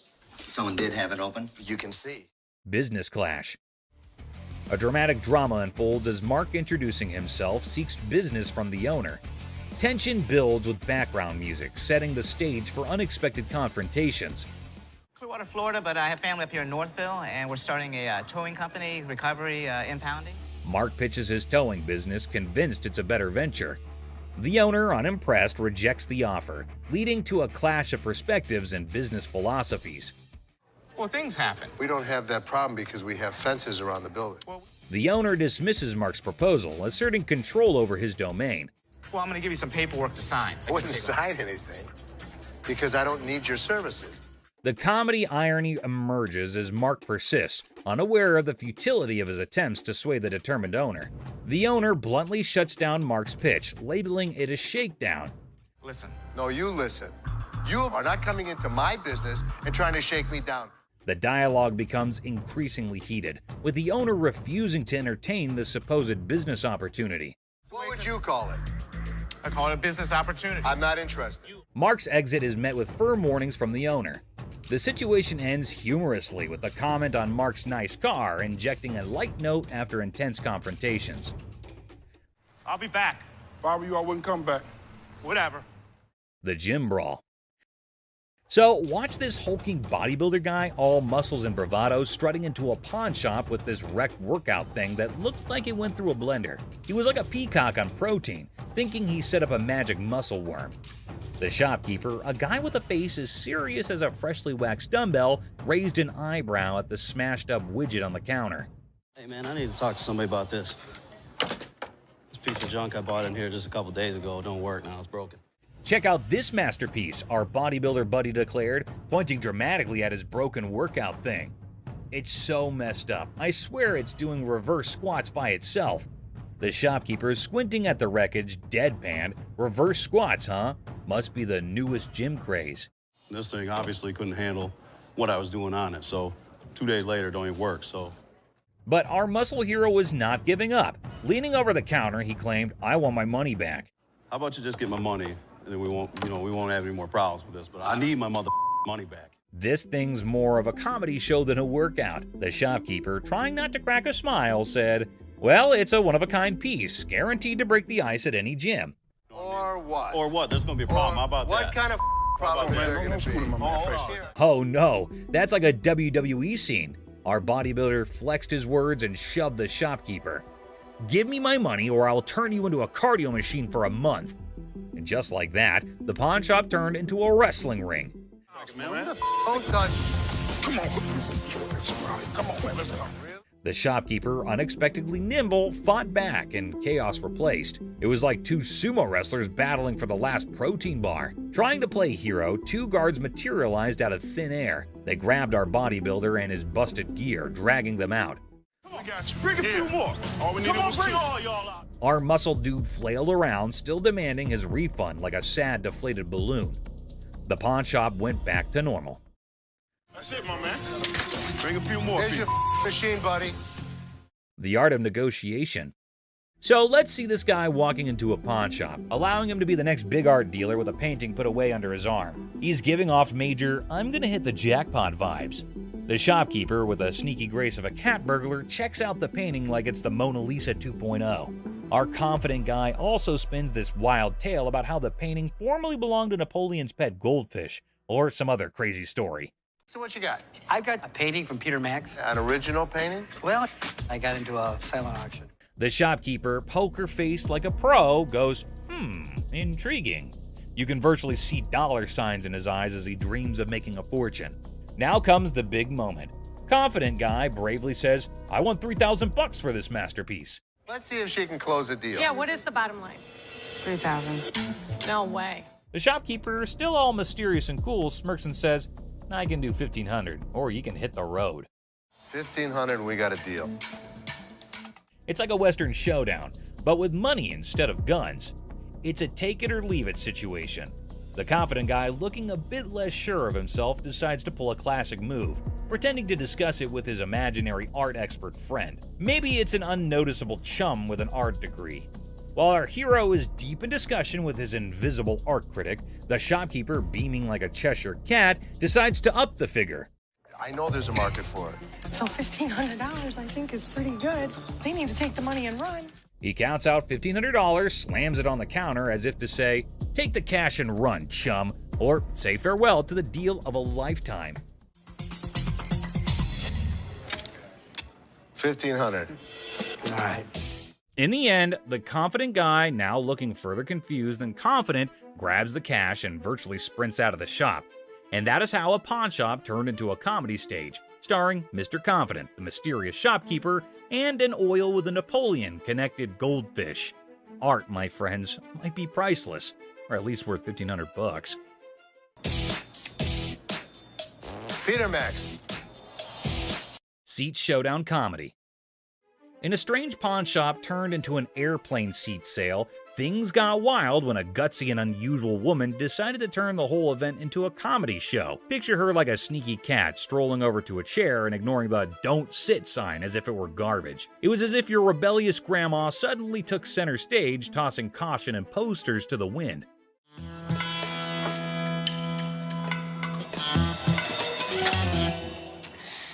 Then in comes the lady running the shop, armed with politeness and a simple request for the lady to give up the seat. Little did she know she was about to get into a funny showdown with our cool and calm customer. The woman, looking super confident and mischievous, said, "Just let me be," treating the chair like her personal throne. Okay, these are for sale. We don't have like a trial and error. Okay, well, I'm not trying to buy them. I'm just trying to try them out. As if that was not funny enough, the secret guards jumped into the blend. The shopkeeper, determined to bring order back, tried nicely to get the bold woman out of her comfy spot. But our fearless main character was not having it, bravely declaring, "You could not make me move." And what you can do is leave me the alone. Okay. Yeah. Then comes the guard trying to lift her off the seat. Suddenly, there's a big scene. The woman, now a pro at making a show, indicted the guard of bothering her and indeed threw in the surprise of claiming it was sexual harassment. The pawn shop turned into a stage for a solo performance, with our main character making up the script on the spot. No, thank you. You No, you can get your hand off. Get your hands off of me. Get your hands off. But the comedy did not stop there. Wanting to leave with a bang, our leading lady dramatically fell to the bottom, blaming the confused guard for pushing her. The shop, once a place for buying and selling, turned into a theater for a funny play where reality and silliness conflicted in the most hilarious way. Girl, You pushed me. What? I didn't touch. Did I touch it? And just like that, the woman in the pawn shop left everyone. Guard, shopkeeper, and onlookers scratching their heads, wondering if they had just witnessed the craziest pawn shop show ever. I'm not going anywhere. Do whatever you want. And we can have a staring contest. Joe Sofa Saga. In a pawn shop full of weird and wonderful things, a guy named Joe was on a mission for the perfect SETI. The man was on a tight budget, but his bullishness was as high as his hopes of chancing a hidden treasure among the fine furniture. Well, here's the deal. I just moved from New Jersey, my wife and I. We just bought a house, and she sent me here. She said, see what you can pick up. Perfect, let's find some. He spotted a couch that looked like it had been through a lot. The man with a hopeful look asked the shopkeeper if they could clean it before he bought it. Little did the man know, this couch had a history. Spills, stains, and all sorts of weird stuff. The shopkeeper, trying not to burst into laughter, convinced the man it was a great deal without mentioning the hidden surprises. So inexpensive, right? Really? Yeah. I gotta tell you, man, that's nasty. Not giving up, the man confidently sat on the couch, comparing the dirt on it to his shoes. I'll tell you what, my shoes are cleaner than this couch. Then don't buy it. With a serious face, he said, "I'm pretty sure my shoes are cleaner than this thing." He even tried to make a deal, $200 for the not-so-great couch. $397.77. Really? Well, I only got $200. It was a deal only Joe could find reasonable in the world of craziness. The real laughter started when this man, without thinking much, joked that if the couch were the shopkeeper's daughter, she must be a nasty one. The line between funny and awkward was getting blurry. We had a reupholster and I gave it to Ashley. Is that right? Yeah. Is that your daughter? That's my daughter. She must be nasty, too. Out of the blue, a guard, called in by the offended shopkeeper, rushed in like a superhero. Joe was lifted off the couch and thrown out of the store, leaving everyone laughing. Yeah. Walk out. Walk out, my man. The pawn shop adventure had ended, but the story of Joe and the not-so-clean couch was sure to be a tale told with giggles and grins for years to come. Yes, sir. I'll go someplace else. That's the Dirty D right there, baby. Comic pawn shop confrontation. Okay, a man is coming towards the shop. Wait, what? Is he coming to have something from the pawn shop? The man asking about her daughter means how creepy it is. Hello, I need to pick up some stuff for my daughter. Is it in pawn? Yes, ma'am. Laughter begins. Everyone around is intrigued to know what had happened to this man. Oh, another man entered into the argument. Let's see what would happen. Man accusing the shop owners of stealing. How crazy this man is, constantly accusing them of being thieves. No, I want the stuff. Yeah, but without the ticket, we can't give it to you. The man is constantly infuriating them and sees he has come out the carbon. Who knows what will be the end of this nonsense fight? Oh, they're about to have the piercing argument. I'm here, I want the stuff now. And what's he gonna do? The man called the guard to throw him out, but see, the man is not in control. He is constantly arguing and challenging them without knowing the fact of the danger he's really in. Oh God, he's challenging the massive guard! The guard stopped him and said, "Don't touch me," but the man was not understanding. Hey, I ain't scared of him! Is he serious? Calling his death to come earlier. The guard, in his fur, sent the man out. The really funny moment for all because the stupid man in his arguments really put him into account. Hey, you can't get... Hey, I want my stuff! I tell you what, big boy! Hey! Battle for sanity. Well, folks, take a look at the pawn shop's front yard. It's like a bustling highway out there. The crowd has formed a lane longer than my grandma's stories. And guess what? The sanity levels are off the charts. It's like a contest for who can stay the sanest. Now, hold your horses because here comes the geniuses. These folks are more interested in the pawn shop than a cat in a laser light show. Well, he's from California. Look at all these idiots. They've gathered like it's the grand opening of the Pawn Shop Olympics. What's the big attraction, you ask? Maybe they're expecting a magic show, or perhaps the pawn shop's secretly giving away free wisdom.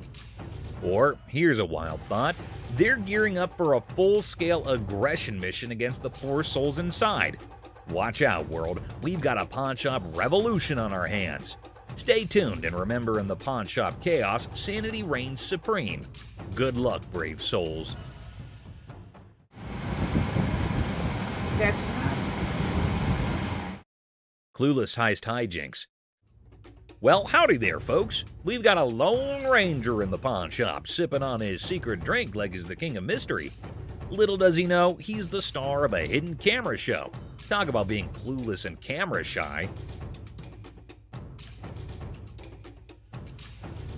Hold your horses. Looks like our man might be plotting some grand heist, doing his best Sherlock impression. He's scouting the joint, probably trying to find the perfect spot for his not-so-genius plan. But wait, he's still in the game. What on earth is he searching for in the pawn shop? Maybe lost treasure for his car keys? The suspense is killing me. Oh dear, he's now at the other counter. This fella is like a headless chicken wandering around without a purpose. Somebody give him a map or a snack at least. Buckle up, folks. Our wannabe detective just upgraded to a full-blown thief. Watch him waltzing around planning the perfect crime, and bingo! He pulls off a smooth exit, leaving the scene like he just won a game of hide-and-seek. Hold your belly laughs, our genius thief is back on camera, sneakily hiding his loot in his trousers. Smooth moves, my friend, smooth moves. And there he goes, strolling out of the pawn shop like he's won the lottery. Thinks he's the mastermind of the century, leaving behind a trail of stolen goods and a whole lot of laughs. What a character. Antique computers. Have a good day. You in? Wonderful. So much. You too. Two tech-savvy grandpas strut into a pawn shop, seeking a fortune for antique computers. Instead, they're hit with a vintage rejection. Bastards, you can't give me a dime for... Oh, man! When one grandpa clumsily breaks a computer, he pulls a move straight from the sitcom handbook. Accidental comedy at its finest. Now you could have that! Put it in the... Oops, one grandpa accidentally smashes a computer, blaming the seller. He theatrically tosses it toward the dumpster, thinking it's a mic drop moment. The seller, the true comedy connoisseur, chuckles at the failed dramatic exit.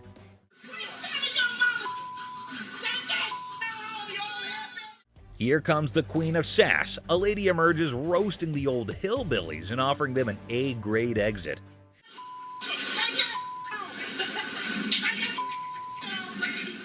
She declares her reign over Detroit toughness and leaves them pondering a future career in comedy security. Cue laughter. Exit stage left. Ex-couple.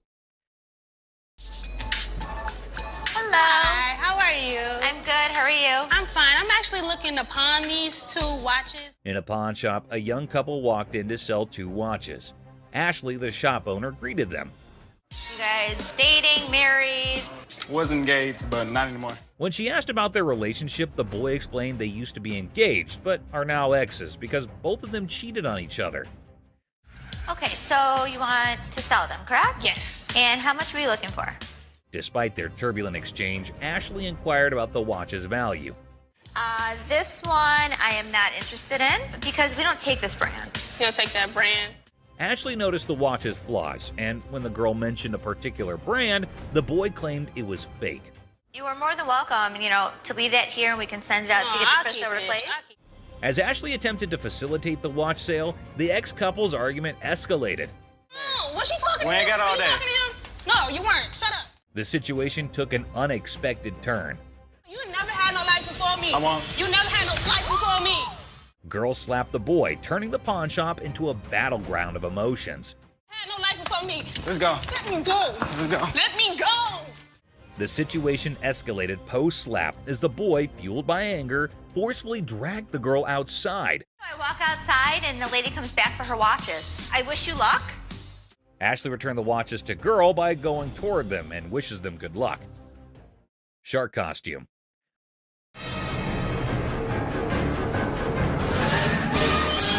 A fantastic character, half man, half shark, enters a pawn shop. Yeah, I'm a professional mascot during the daytime. At night, I'm a dancer. Claiming to be a daytime mascot and a nighttime dance sensation. $800, that's all I want. This guy is so bizarre. Les, skeptical, questions the shark man about his $900 financial request, leaving the room stunned. Don't they have those in Halloween costume stores? Les dismisses an awesome shark costume as a Halloween costume, but Rick takes it on, turning the pawn shop into a makeshift underwater comedy club, despite Ashley's rejects due to an unpleasant odor. See? It works. $800. Les, a pawn shop owner, is captivated by a customer who demands $800. You're missing a speeder. Oh my God. But when he reveals his naked self, Les's jaw drops. Hey, where's Ashley going with the naked guy? Tom, between amusement and disbelief, Les performs the quickest eviction in pawn shop history, leaving the customer high and dry. Ching Chong TV. Girlfriend's about to fly back home without me. I have no money. It's the only way I'm gonna be able to go. Right. I want $200 for it. 200 for that? A hat-wearing kid strolls into a pawn shop, hoping to score $200 for his TV. The seller, feeling frugal, counters with a generous $15. What brand is that? Ching Chong. The boy, trying to lighten the mood, drops a Ching Chong brand joke, turning a place into a comedy club for skeptical sellers. 200 for that? Yeah, never gonna happen. 13-inch TVs are selling for $15. Our persistent TV peddler keeps pushing for more cash for his 13-inch Marvel, but the savvy seller sticks to his guns at $15. Come on, please. I don't want to get stuck in a tray. The boy, desperate to impress his TV-loving girlfriend, gets sadder than a clown without his makeup. Girlfriend's about to fly back home without me. I have no money. It's the only way I'm gonna be able to go. Right. I want $200 for it. 200 for that? The seller, unamused, directs him out, ensuring love won't cost him more than $15 today.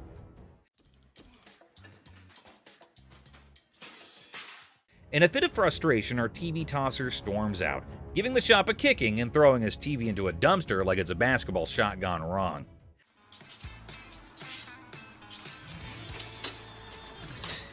The seller, shaken but not stirred, mutters, "Idiot," and commands him to exit. You're gonna make me leave? Pretty much. Get the f out of here. Get off my property. Asserting his control over the TV-tossing theatrics. It's a dumpster-diving comedy masterpiece in 3 acts. Brain, not brawn. I got a loan on my wife's ring. Yeah? And when I first started coming here, I got a VIP card. I got more on the loan.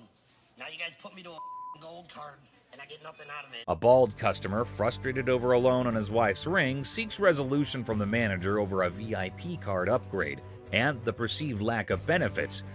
Tensions rise as they discuss the situation. No, the VIP is the gold. They're both one the same.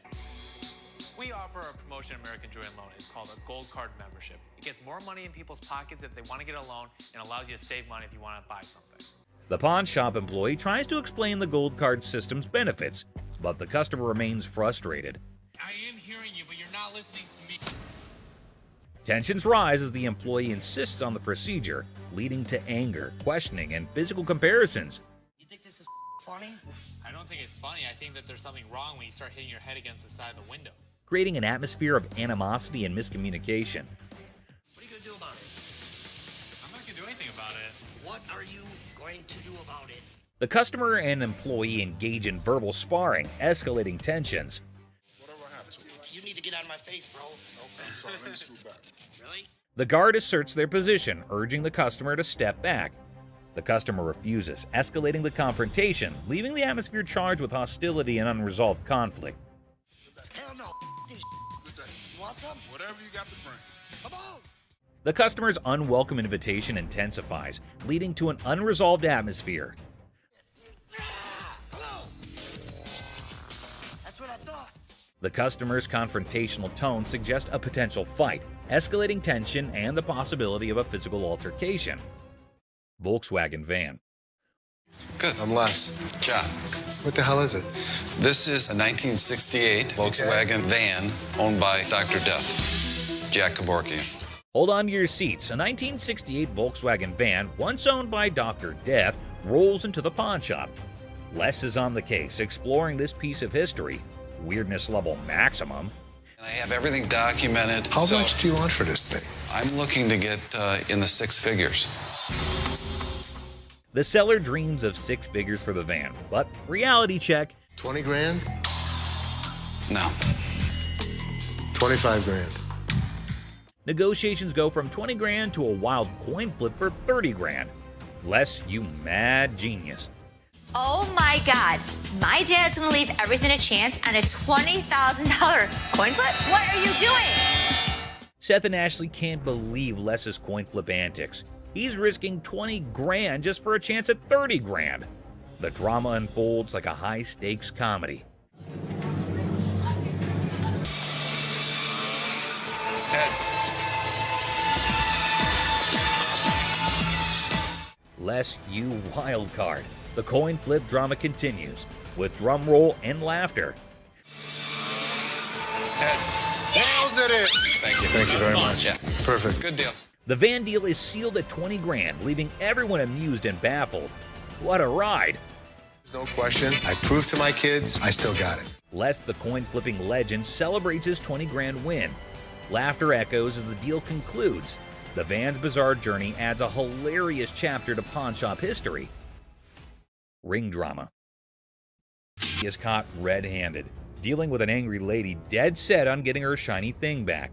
It's like a soap piece crashing into a rock concert, and the pawn shop is the main stage. I just wanted to know how. Things get intense as the lady slaps the crazy guy not once, but twice, and suddenly the whole place goes silent. You could hear a leg drop, or in this case, a ring hitting the counter. Right now. The embarrassed and confused rock star lookalike gets pushed out of the pawn shop by the triumphant lady. There you have it, folks, a ridiculous blend, up and a super dramatic autumn at the pawn shop. Turns out the real treasures are not just the bones for trade. Who would have allowed pawn shops could be this amusing? Stay tuned for the coming occasion of pawned out drama. Clown Prince. In a small pawn shop on the corner of Chuckles Street and Guffaw Avenue, things got really funny one day. A guy walked in with so much makeup on his face that he looked like he just stepped out of a play. The shopkeeper, who was used to weird stuff, tried hard not to laugh as the man approached, sporting a rainbow wig that seemed to stay on by magic. I need to sell this earring because my little red Corvette broke down. Oh, no kidding. Absolutely. Wow. The man, looking mischievous, whipped out a fancy earring from his pocket and showed it off with a big dramatic gesture. The shopkeeper, holding back a laugh, checked out the earring like it was some royal treasure. You know who I am, right? No. Who are you? You don't know who I am. But actually, it looked more like a toy you'd find in a cereal box than something fit for a king. 1,000. I'm just asking for 1,000 just to get my limo. No. That's not real. You gonna help me out? Excuse me? That's a real earring, but it's not real diamond. Are you kidding me? Ignoring the fact that the earring was probably fake, the guy started dancing like he was the star of his own circus. Prince, right? Prince, absolutely. Wow. He even gave himself a royal title, calling himself Prince. The shopkeeper, now thoroughly entertained, clapped along as the guy did his goofy dance. With a cheeky smile, Prince claimed the earring was a super precious diamond passed down from his clown ancestors. The shopkeeper played along, giving praise to this pretend royal jewel, while secretly thinking it would make a great prop in a comedy act. As the funny business came to an end, Prince, not ready to leave without a big finish, spun back to the counter and started another round of funny moves. The shopkeeper and his assistant struggled to hold in their laughter, tears rolling down their faces as the wacky Prince danced out the floor, leaving behind a funny feeling that stuck around even after the rainbow wig was out of sight. Boss's TV fiasco. Hey everyone, gather around, because something straight out of a funny TV show just happened at the local electronics store. Imagine this. The big boss barges in like a storm on way too much coffee. Didn't I tell you guys to restock the TV shelf? Didn't you see I was just with a crazy customer? Yelling about wanting to grab some TVs. I mean, who does not suddenly crave a TV spree, right? Now, the poor workers are stuck between a rock and a high-tech place and cannot take the boss seriously. I mean, who could? It's like the boss watched too many action movies and thought today was the day to be an action hero with innocent flat screens. I gave you a job to do and you didn't do it? Dad, you told us we were like little kids. How does a baby know how to, do inventory? But stay, there's a twist. The main character, the boss, realizes things are serious and decides he needs backup. So, what does he do? Grabs his assistant like they're partners in a buddy cop movie. Hey, you know what? The hell with it. I'm gonna do it myself. Bobby J, do me a favor. We need to go pull some TVs. To help with this crazy TV mission. Because obviously snagging TVs is a job for a dynamic brace. Ash, Seth, right now. Right now. What? Right now. Well, let's just went down. What? Let's went down. But wait, there's more sitcom gold. Out of nowhere, another assistant rushes over to the boss's kids looking really upset. Why? Just went down. What? Let's went down. Dad, you all right? Well, turns out the master is now on the floor. Yep, the guy who was on a TV conquest is now chilling on the cold floor of the electronics aisle. Well, we have an emergency here. What happened? Did he say something hurt? No, he didn't say anything. We're pulling TVs. They call emergency services because apparently this is not just a shopping spree. It's a full-blown crisis.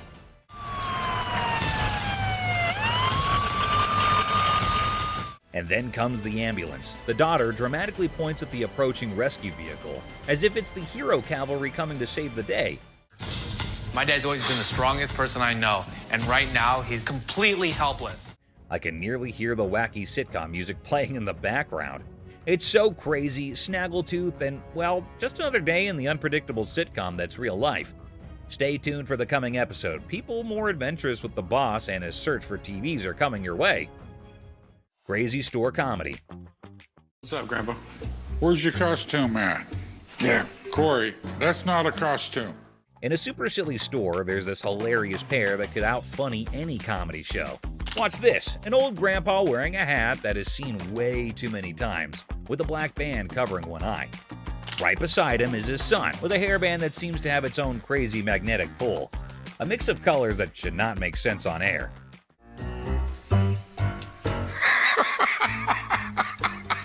What? So, a regular customer walks in thinking they're just here for a normal shopping trip. Little did they know, a comedy explosion was about to happen. The first person they notice is the son, and they burst into laughter. "What on earth are you trying to be?" they ask, still giggling from the unexpected fun. What are you supposed to be? It's obvious I'm Justin Bieber, America's heartthrob. With a serious face, the son proudly says, "I'm claiming to be Justin Bieber, the American singing sensation." The secret? It's all in the hair. The customer laughs even more, realizing these two are a riot. Roy Rogers? I'm Rooster Cogburn from True Grit. But the real comedy star is Grandpa, strutting around like a rooster king. Feathery hat, confident crowing, he is turning heads. The customer, almost out of breath from laughing, asks, "What is your grandpa pretending to be?" Slightly holding back laughter, the son answers, "He is the legendary Rooster Kern. Shows up once in a lifetime to make people laugh." Go yourself. Antoine, what are you supposed to be? The world's biggest baby. Just when effects seem crazy enough, another character appears, a guy dressed like the world's biggest baby. The customer, nearly crying from horse laugh, realizes they have hit the jackpot of comedy. In this shop of customer craziness, laughter is the currency. These funny characters are the kings of comedy, making everyone laugh and showing that occasionally the best service is the one that comes with a big dose of funny. Pawn shop riddles. Look how stupid this question on Pawn Stars is. In this hilarious rant, the speaker dissects a seemingly absurd question about fake items in a pawn shop. A over 1,000, B over 5,000, or C over 10,000. The logic behind the options A, B, and C is dissected with comedic frustration. Well, if the answer's C, the answer's also A and B. Because if it's over 10,000, it's also over 5,000, it's also over 1,000. The speaker expresses disdain for the question, claiming that if the answer is C, then A and B are also correct. I mean, most of the shit that comes into the pawn shop has got to be fake. They've been in business for years and years and years. The absurdity of the question and the presumed obviousness of the answer are highlighted. God, what a stupid question. The speaker ridicules the question's simplicity, asserting that there's no way to get it wrong. The tone is sarcastic as they emphasize the lack of challenge in the question. Anticipation builds as the speaker eagerly awaits the genius-revealed answer. The expectation is set for a straightforward solution to the seemingly senseless question. The speaker's reaction is a mix of frustration and amusement as the answer confirms the over 10,000 scenario. The comedic exasperation with the question's lack of complexity is evident. That's all for our video. We hope you liked it. Please comment, like, and subscribe. Don't forget to hit the notification bell for more videos like this. Share it with your family and friends. See you next time.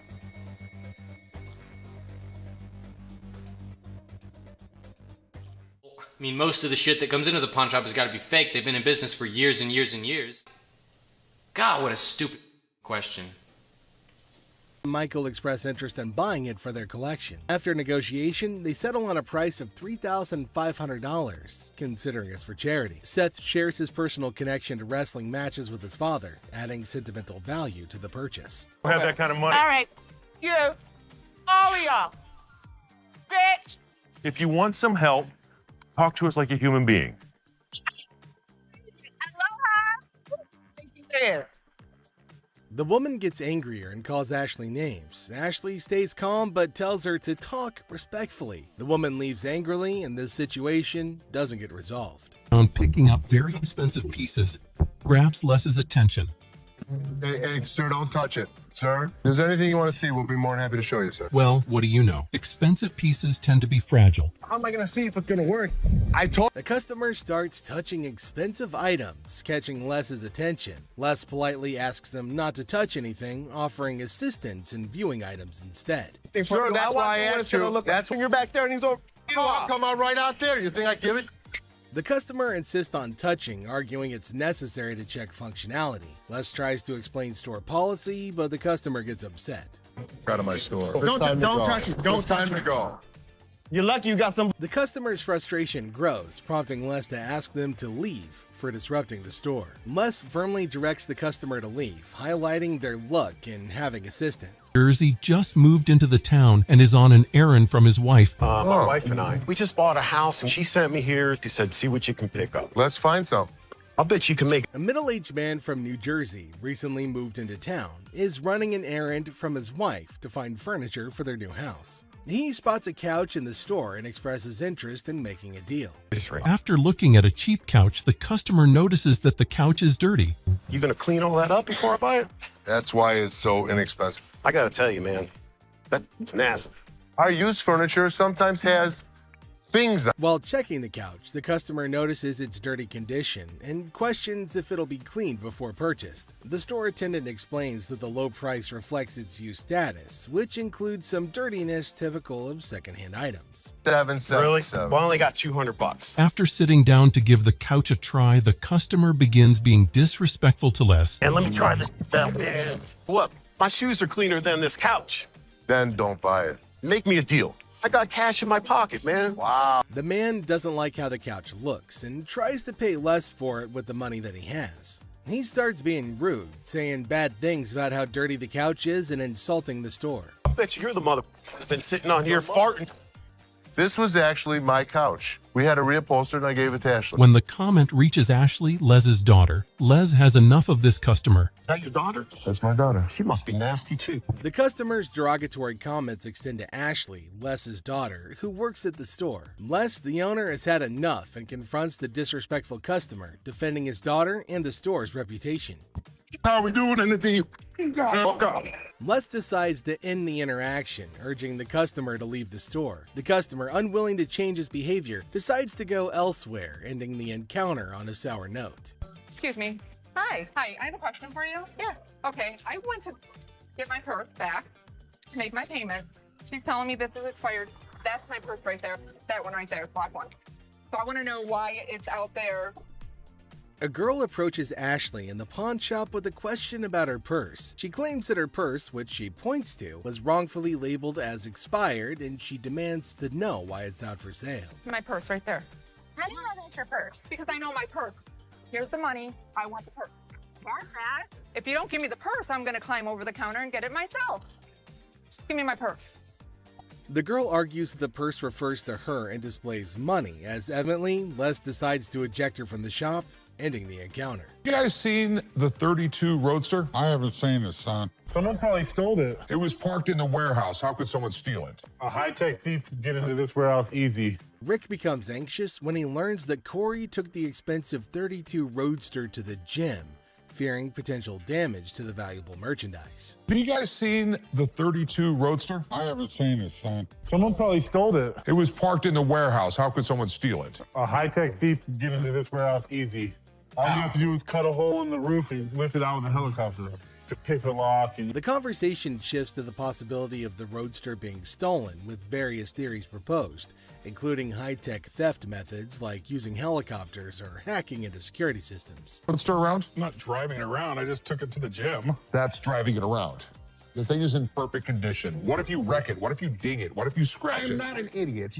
I'm your partner. Rick says he didn't drive the Roadster just for fun. He says he only took it to the gym. He defends himself from being called careless. He reminds everybody that he's a partner in the business. I can't believe my dad's giving me a hard time about this. I mean, what's the point of owning a pawn shop? Tensions raise between Rick and his father as they argue over the handling of the Roadster. Rick feels frustrated by his father's skepticism and restrictions, questioning the purpose of owning a pawn shop if he can't enjoy its items. Later found out that the car was not nearly worth $68,000. His expert had failed to notice that the car was a hot rod. Later, Rick learns that the Roadster is worth a lot more than he realized, valued at nearly $68,000 due to its hot rod modification.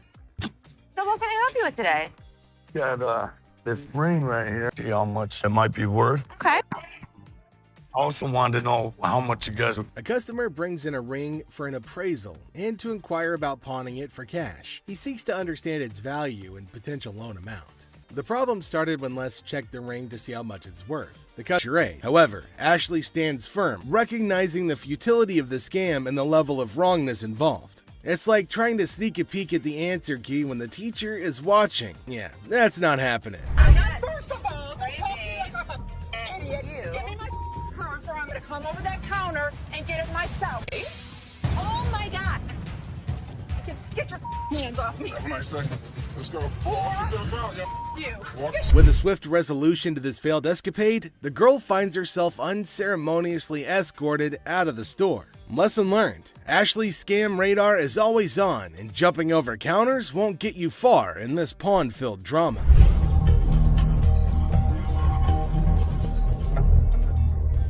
All right, deal. I think I got a good deal, and I know I'm gonna be able to make some money on it. I can't believe you spent that much. Whatever, Ash. I am fuming. My brother just spent $800. Enter the family feud. Ashley drops the bomb on her brother Seth, calling him a hypocrite. But why? Well, he casually throws around $880 for a painting, while Ashley, according to her, can't even snag a deal for $30. Sibling dynamics at their finest. But he'll yell at me over a $30 buy. Excuse me, Seth. What, Ash? I was just out there watching you do a buy for $880. So instead of working and watching me. I was out there, and you bought something for $880 when you gave me such crap about that $30 roulette table. I'm not buying plastic.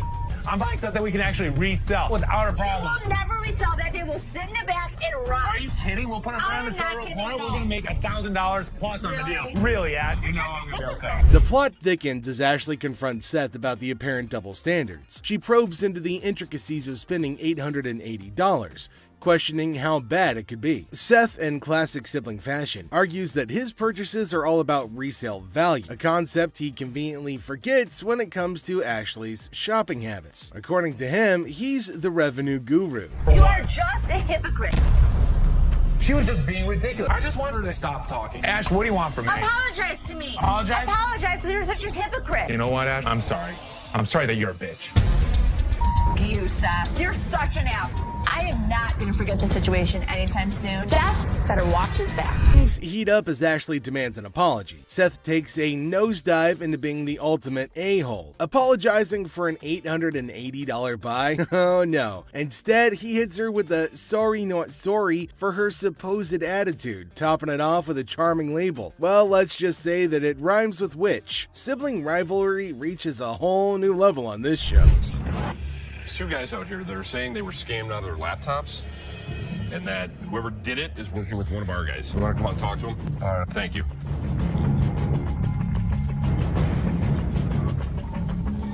Who is it? Les is hit with some unexpected news. A few guys claim that they've been pawned by a girl from the staff. Les, ever the detective, approaches the situation with a mix of suspicion and humor, wondering aloud if he's either unintentionally swindling customers or if bizarre customers have taken up a new form of thievery. Tell me. She pawned 2 of our laptops, and she told us she was gonna bring them out to the back. Somebody again. Okay, wait. You pawned something? Yes, she had to take it to When her did you pawn it? Today. Today. She had to take it to her. And the money? Yes. These two kids come in and talk about have some girl pawned 2 laptops. The plot thickens as 2 disheveled DJs step into the scene, laptops held hostage. The atmosphere turns somber as the weight of the situation sinks in. It's a strange occurrence that has everyone wearing expressions of confusion and concern. Les, with his seasoned cool, casually queries about the laptop's ownership, revealing they're registered under the mysterious girl's name. Split the money 3 ways, and one of my employees was gonna walk it out the back door. Either this is a new way for my employees to steal from me, To contact the owner because we want to. I am the owner. I'm just trying to switch the ticket so she can't have them. And it's in her name. I know. That's why I wanted to know if I can't do it. The tension rises, but Les doesn't crack under pressure. Maturely handling the situation, he asserts that he needs the lowdown to work his magic and get those laptops back where they belong. It's a pawn shop mystery, and Les is the detective determined to unravel the peculiar case of laptops and loyalty. If I brought a friend with me, then I could get 30 days of free cash. It's for an interest-free loan. Okay, so there came a woman at the counter. Let's see what she's gonna come up with. Is she asking for free money? I think she might possibly be mad, though it is kind of funny that she's got enough courage to come up and ask for money without investing anything. Now, the lady at the counter frowned and asked her if she paid or not. Intriguingly, she hasn't paid anything, but she's still asking for money. Holy shit. To make matters worse, she started shouting at her. Everyone around started looking at her, wondering what the hell was going on. Seth and Les get a little furious as everybody's just standing around trying to figure out what's going on. She started bullying her, but the lady tried to explain to her again that she misunderstood the agreement and they're not just gonna give her free cash. But this lady's just not listening to anybody. Well, Seth then enters, so who knows what's gonna happen now, whole document or not, and she was not listening and constantly arguing and pointing to them as if they had done something wrong. Meanwhile, other women decided to intrude, and oh my god, it's gonna be funny. Looks like they've all decided to have a fight in the pawn shop. Wonder how that's all gonna end. And it looks like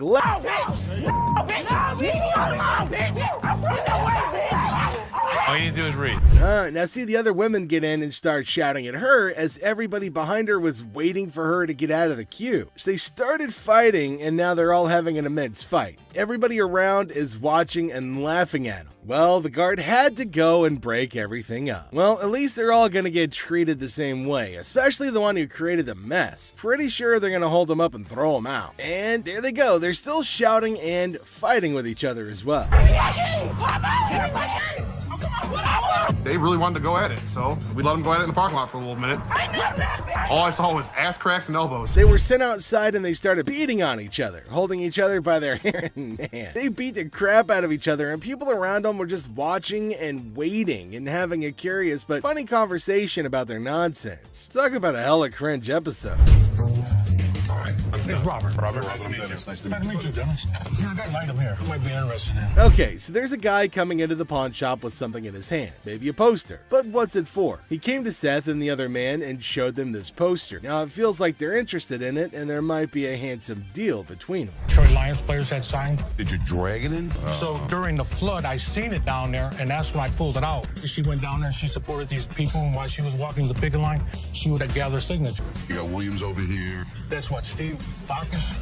This is the first time a guy actually brought in, and I just got on the picket line because I'm on strike right now myself. We've been on strike for almost 3 months now. $1,000. He started describing the poster that's mainly about the protest of people in history, and it's got lots of signs of well-known people and has got a lot of worth. He explained everything in one go and demanded a heavy amount for it as it was really valuable to him. Seth told him that it's got some stains on it, and it's no doubt the same poster of historical strike, which made it worthy, but for him it might make a lot of difference. Hate the condition of it. I understand, and I You gotta understand when it comes down to collectors, everything is about condition. Absolutely.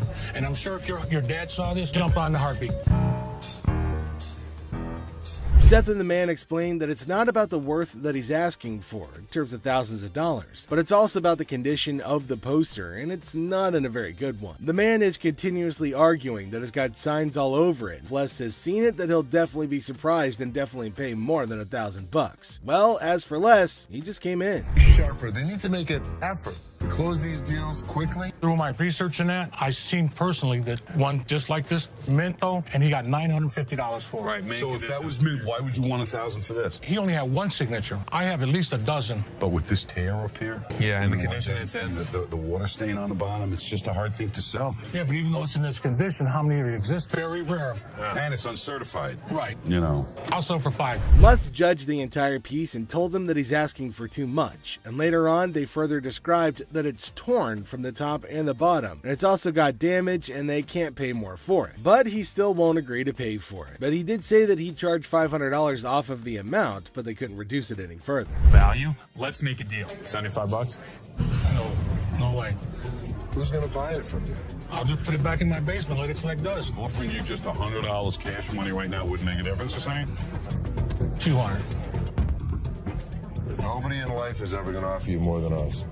According to Seth, it's a historical and cool piece and might be a profitable deal for them. So he asked the man if they'll pay $750 for it. But the man was stunned and said that they're paying too little. He said that you should pay more, but Les is arguing that no one can pay you more than this. You change your mind, we'll honor the 100. Which would you prefer, 520s or a $100 bill? 520 seems like more, wouldn't it? 520s. That's to me. 520s right now. $100. Take it or leave it. 520s. I got Got a deal. $100. Thank you. All right, man. Thank you. There's no question. It's a one-of-a-kind piece yet. It's a little bit of damage on it, but it's got a lot of autographs. I know we're going to make a profit. He asked for $200, but no, it's not going to be a good deal, and they told him to leave. The man in need got a severe shock and held up the poster thinking. Les again said that they can't pay more than $100, and after some time of quietness, they agreed to the deal. Finally, the happy deal was made.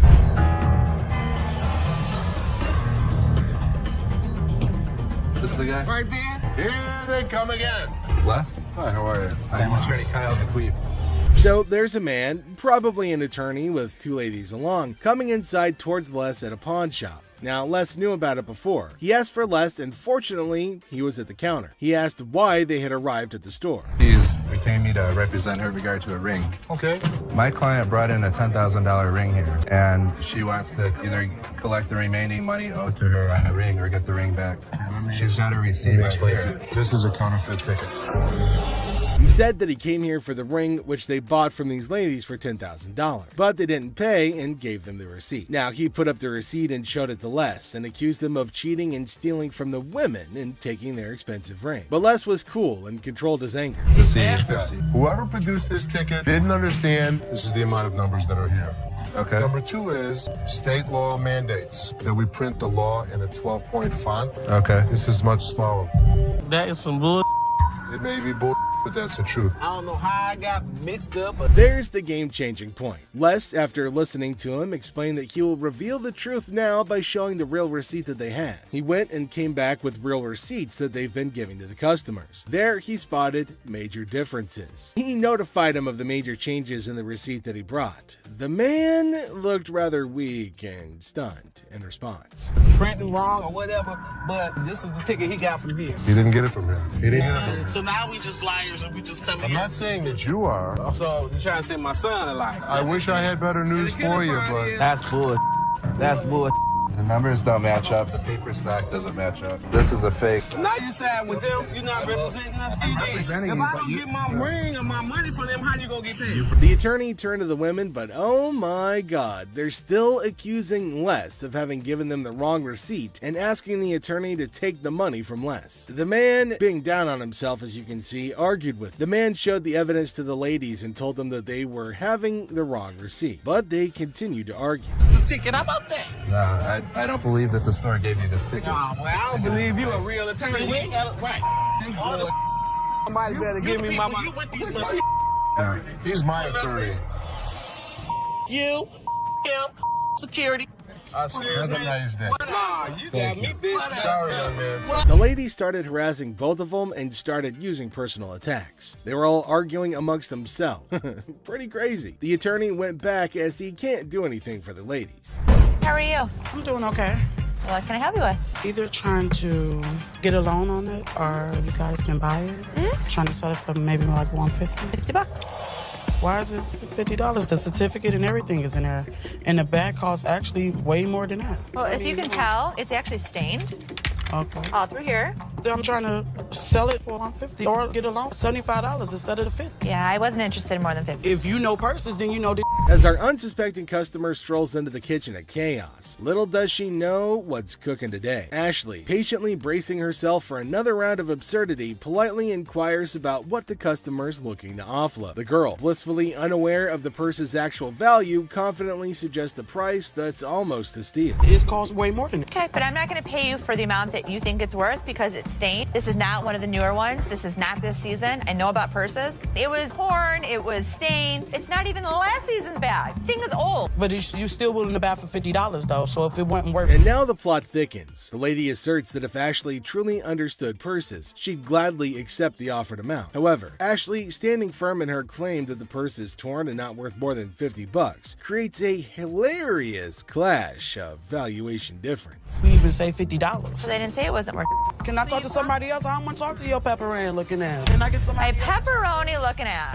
Pepperoni ass? I don't even know what that means. Should she take a look at her own ass? Can I get somebody else to talk to? It don't even matter. I don't have to talk to you. And I don't talk to you either, so why don't you go home, leave Can our I store? talk to somebody else? Why do I have to talk to you? Because You I'm the disrespectful. manager. I'm disrespectful and you call me a pepperoni ass? Ugly ass bitch.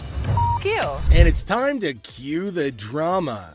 Ashley throws out the bold figure of $50, and it hits the customer like a curveball she wasn't ready for. Feeling the heat, our lady teeters on the edge of diplomacy and blurts out the unforgettable line. She labels Ashley a pepperoni ass and decides that she'd rather chat with anyone but her. Talk about spicing up negotiations. 3 males walked into a pawn shop. One of the suspects stood at the door as a lookout while the other 2 suspects walked directly over to the display cases. So, like, these 3 guys roll into the pawn shop, just casually strolling in. The other 2 guys, they head straight to the fancy display cases. It's all got suspicious vibes. And then, bam! One of them whips out a sledgehammer and starts smashing the glass. Things are starting to get pretty wild. At some point, a customer from the place is seen leaving calmly while the lookout tells her to hurry up. The suspects appeared to be wearing heavy-duty gloves in order. At one moment, a person from the shop strolls out all calm, and someone's keeping an eye on her, urging her to speed up. The people thought to be involved seem to have on these tough gloves, maybe so they don't get any cuts. Not to get cut while removing the glass from the cases. Both suspects placed the jewelry and many other valuables in the bags. So when they took off the glass from the cases, both of them put the jewelry and lots of other valuable stuff into bags. After that, they hightailed it out of the store in a black Mercury Marquis. Case at? Where the case at? Where is it at? Where he put them on? The guy storms into the pawn shop all worked up and starts shouting about a missing case. He's demanding to know where it is, and he appears to be accusing the staff of removing. The feeling of stress in the air is increasing, and it's obvious that something is wrong. You not take gangs, take your wives, my damage to that's the way it came in like the kids. I know. You gonna act like I ain't got no sense?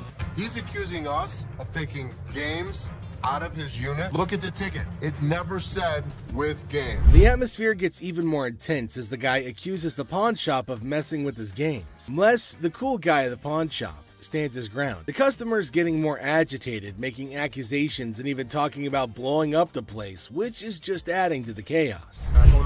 At that point, man, you can get your arms up off belly or none of your body parts on you, bro. After all the stress I have, the last thing I need is a customer causing a scene. Despite the escalating situation, Les stays calm. He tries to talk sense into the upset customer, especially with a big event coming up the next day. I know how to walk. I ain't illiterate because I ain't part of the week, and y'all motherfuckers in my middle only put them games in there. And you wasn't even standing there when I paused it. Somebody need to blow this place up. It's time to go, sir. You ain't gonna get my weed, dog. I'm not. Let go. Can I get my weed? Don't get it for you, don't worry. You're making a threat like that? The situation becomes alarming when the upset customer makes a threat to blow up the place. Les, rightfully concerned about the safety of everybody, asks the guy to leave. Security becomes a priority, and the customer's demand for his belongings takes a backseat to the potential danger that he's creating. It's a challenging moment for Les, who's just trying to manage the chaos caused by an irate customer. How's it going, man? What's going on, man? Everything good. How about you? I'm doing good, man. Good. What can I do for you? Let me get at least like $400 for this watch right here. What can I do for you today? Can I get like $400 for this watch right here? It's worth $820. Les, chilling at the pawn shop, notices a guy walking in, watch in hand. Les, being friendly, asks how things are going. The guy, hopeful, wants $400 for his watch. Les, the cool pawn detective, calmly discusses the watch's worth, revealing it's valued at about $82. Yeah, man, tell me the truth. What'd you really pay? Telling you the truth, man. Come on, give me $4. Give me $4 for this watch, man. Come on, man. We deal in high-end watches. This was worthless. Nothing for us to deal with. Come on, give me like $450 for this watch. You're yelling at me. I got a baby on the way, dog. Congratulations. I'm sick of living at the crib, man. My girl on my head. The negotiation heat rises as the guy insists on $400, but Les suggests $7. The guy, pleading and sharing his life story about a baby on the way, asks for $400 again. Les stands firm, offering him the same price, which leads to a bit of yelling. The guy, feeling frustrated, calls the place bull ass and expresses his discontent. You want $10? I want so what do with $10? I have no idea. Go to Coney Island. Give me Coney Island is $10. good. I don't know Coney Island no $10. Got a baby on the way. They gonna do this to me, dog. What you looking like a crazy fool? The tension escalates, and the guy feels disrespected, using strong words and even threatening Les. Les, staying cool, suggests maybe he should have been given $400, hinting at a broken lamp that needs payment. The situation gets intense, with the guy considering if he should have taken the deal. Cash for this watch, man. 400? I'm sorry. This is a bullshit ass place, man. This whole ass place, dog. Excuse me. You call it what? You call him a bitch? You? I'll knock you the out. You don't know who you talking to. Tell me. Dog, don't touch me, homie, dog. Touch me, dude. Then maybe he would have been able to pay me for the lamp that he broke. Yo, I'm off with you, dog. The guy, still upset, leaves the shop, but not without some fiery words. Les reflects on the encounter, realizing maybe he should have given $400 to avoid the chaos. The drama ends, leaving behind a mix of emotions and a used watch. Life at the pawn shop remains unpredictable and full of surprises. How you doing today? Hey, pretty good. How are you? Real good, thanks. I'm Les. I'm Randall. How are you? Randall, oh, you got a hell of a grip. Wow. What the hell is it? Call it a ring. Okay. I didn't think it was a bus. How'd you get it? I just got it. This guy smelled like a brewery. Okay. How much did you want? I'd like $500 for it. Why? Why? Because I need it. Yeah, I got get 2 DUIs. A person walks into the pawn shop, catching Les's attention. Things start getting interesting right away. The person wants $500 for a ring and shows it to Les. Les, being curious, asks where the ring came from and why they want to sell it. The person gets really mad when Les asks questions. The intensity in the air rises as the person angrily explains why they're selling the ring. Les stays calm, making it a surprising and dramatic moment in the pawn shop. Well, if it was gold, I'd give you more than $500, but it's not real. I know it's worth $500 and you're going to give me $500. Well, actually, if this was gold, and it was brass, it had no value. I understand. You have court issues. The problem is, I need $500 for it. I'm sure you do. Man, I don't know why you do. As the conversation continues, Les drops a bombshell. He tells the person that if the ring were real gold, he'd offer a whopping $2,500. Feeling a glimmer of hope, the customer suggests, just give me the $2,500 then. Expectantly awaiting a positive response, Les, with a touch of humor, reveals the harsh reality. He explains that the ring is fake, not even worth $500, and he won't pay that much for a counterfeit ring. You got to give me something for it. I can't give it to you. I'm sorry. Give it to me anyway. Man, you can give me something for it. No, you give me something Just don't for beat it. on the glass. This guy was drunk. You give me that ring back. Give me that. It's the. I ain't going nowhere. Man, get away from me. Yeah, I go, you man. In the midst of the ring discussion, a security guard quietly enters, taking a position behind the customer. The customer, desperate, pleads with Les to give him something for the ring, but Les, staying true to his detective skills, rejects the plea, emphasizing the ring's fake nature. Les, sensing trouble, comments that the customer seems drunk, adding another unexpected twist to the escalating situation. As the rejection sinks in, the customer, unable to contain his frustration, sits on the floor, declaring that he won't leave. The tension peaks as he becomes increasingly aggressive. The guard steps into action, forcefully dragging the defiant customer out of the store. But despite being escorted out, the customer continues to yell and make a scene. Oh boy. I see you sweating. Yeah. Must be hot outside. No, I was doing karate outside. You're doing karate? And judo. I'm Bruce Lee's sister. Really? Yeah. As the door jingles, a woman strolls into the pawn shop rocking winter clothes in the summer heat. Now she's chatting with Les, teasing him about the sweltering weather. She even claims to be a martial arts pro, throwing around Bruce Lee's name. The banter kicks off with a request for a karate move demonstration. She said she was Bruce Lee's sister. So what you got? The atmosphere takes an unexpected turn when the woman unveils a unique item, a mysterious fox mink. Les, unfamiliar with such creatures, engages in a lighthearted conversation to understand more about this fox mink. The woman, with a hint of mystery, reveals her intention to sell it. A mink fox? I don't know. I'm not into animals. Fox. I've heard of fox. I've heard of mink. So fox mink. Did you want to post? As the conversation unfolds, Les dives into the details of the fox mink, trying to grasp its worth. The woman shares anecdotes about the origins of the item, painting a vivid picture of its history. Les, playing the role of the detective, subtly negotiates and gathers information to figure out the best deal. Sell it. How much did you want for it? $50,000. The encounter concluded with the woman deciding to part ways with her fox mink. Les, using his seasoned charm, finalizes the deal. The quirky tale of the winter-dressed woman and her unique pawned item adds an unexpected twist to the usual pawn shop routine, leaving both parties with a memorable experience. Woman comes in to sell me a high-end bottle of liquor. Ma'am, I'm Is that what you're saying? You have no respect.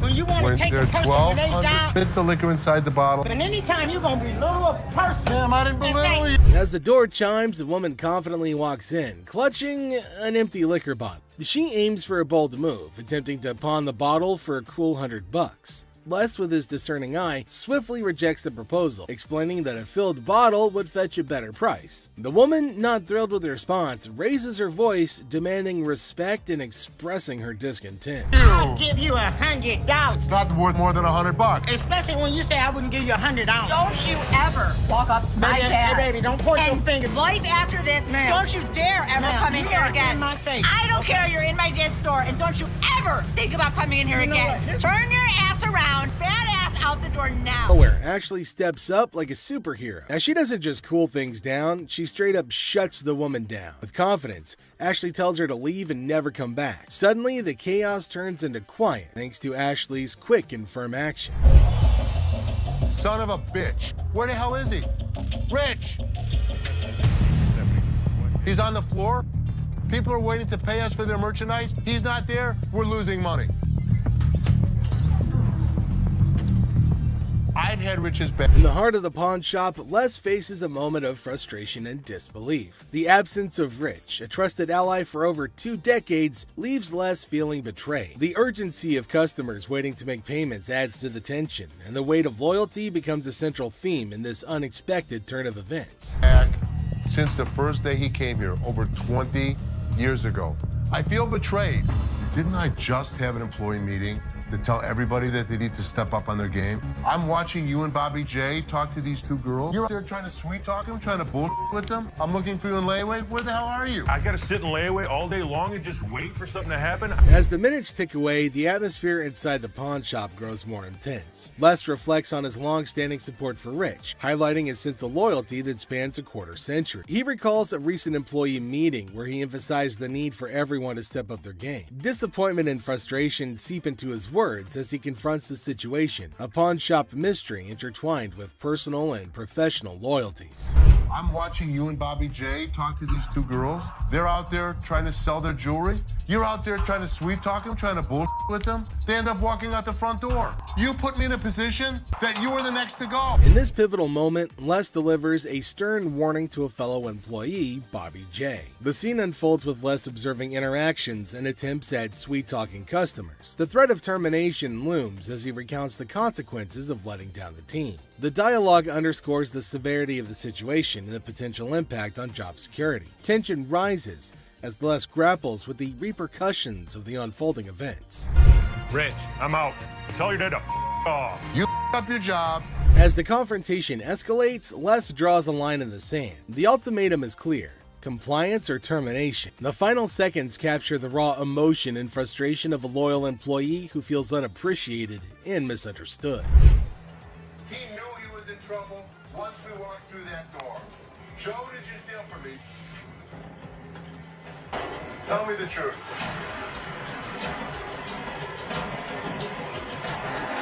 Inside the pawn shop, a sense of trouble looms as the head of security, Joe, faces a difficult moment. The air is heavy with anticipation as accusations are laid out. In a tense exchange, the truth emerges when Joe admits to stealing. The weight of the admission sets the stage for the unraveling of a trusted employee's actions.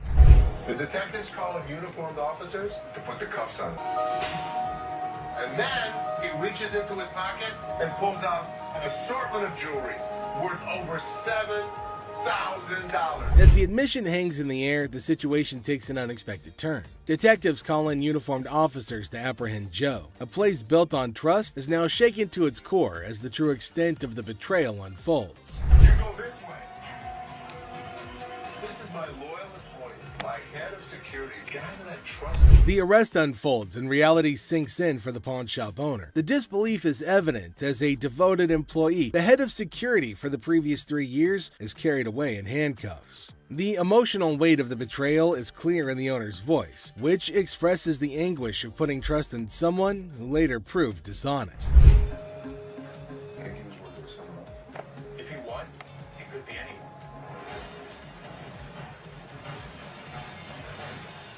As the scene unfolds, questions linger in the air. The owner ponders the possibility of Joe working with someone else, leaving the situation shrouded in uncertainty. The aftermath of the betrayal raises concerns about potential accomplices and adds another layer to the unfolding drama. The final seconds leave the audience in suspense, contemplating the true extent of the security guard's actions. Are you her customer or mine? I'm talking to you. Come on. This lady got so irate because she wanted to be next in line. She wanted to be first. She felt that she was the most important out of every customer. You're next in line, so I'm gonna be right with you. Okay, well, come on. It doesn't matter. What the are you? You're not the police. I can talk to whoever the I want to talk to. What are you gonna do? You already know. In the opening scene, Ashley is at the counter with a lengthy line of customers. A sudden disruption occurs when a black woman attempts to cut in front of everybody else. Ashley confronts her, asking, "What are you doing?" The woman becomes upset, but Ashley firmly asserts, "You can't do that stuff here." Goodbye. Come back here. Let's talk right now. Take the receipt. What would you like to do with it, ma'am? I want to pay. Well, you have to go to those windows. I'm not. No. I come to this line any other time. Not at this window. It's Okay, well, I'm not going to stand in the line. in the wrong line. Get in the other line. And I'm not going to get in another line. I'm going to walk straight up to the damn window. We won't take you. The woman continued standing in line at the counter. Les approached her, inquiring about the situation. She explained that she wanted to pay, but refused to move to the next window. Les informed her that in the pawn shop, crossing others in line isn't allowed, emphasizing the importance of waiting your turn. Here of you. Well, y'all just hold me. See this lady here? All the other customers. Okay, and I always come to this line. I'm sorry. You have to stand in the other line. Okay, well, I'll be back before y'all close. You can do whatever you want in this line. She can't. Can't wait your turn. We'll be back later.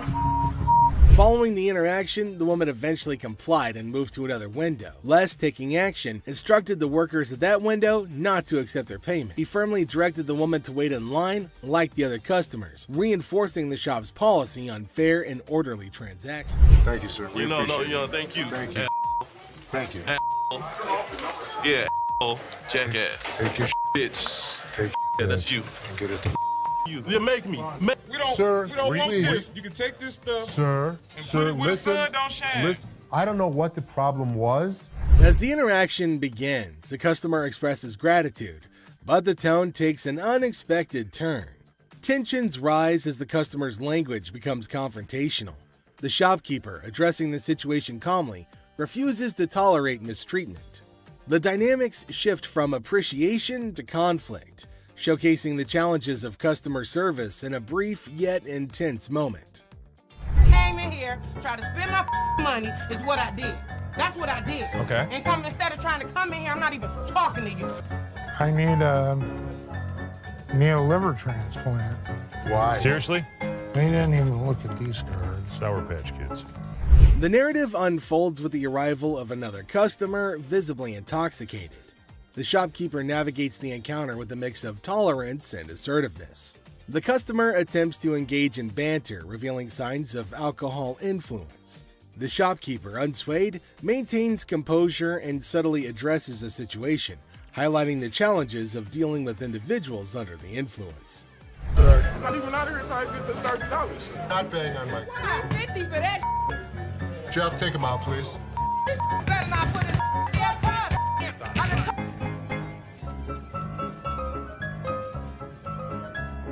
How would you? Man, what the?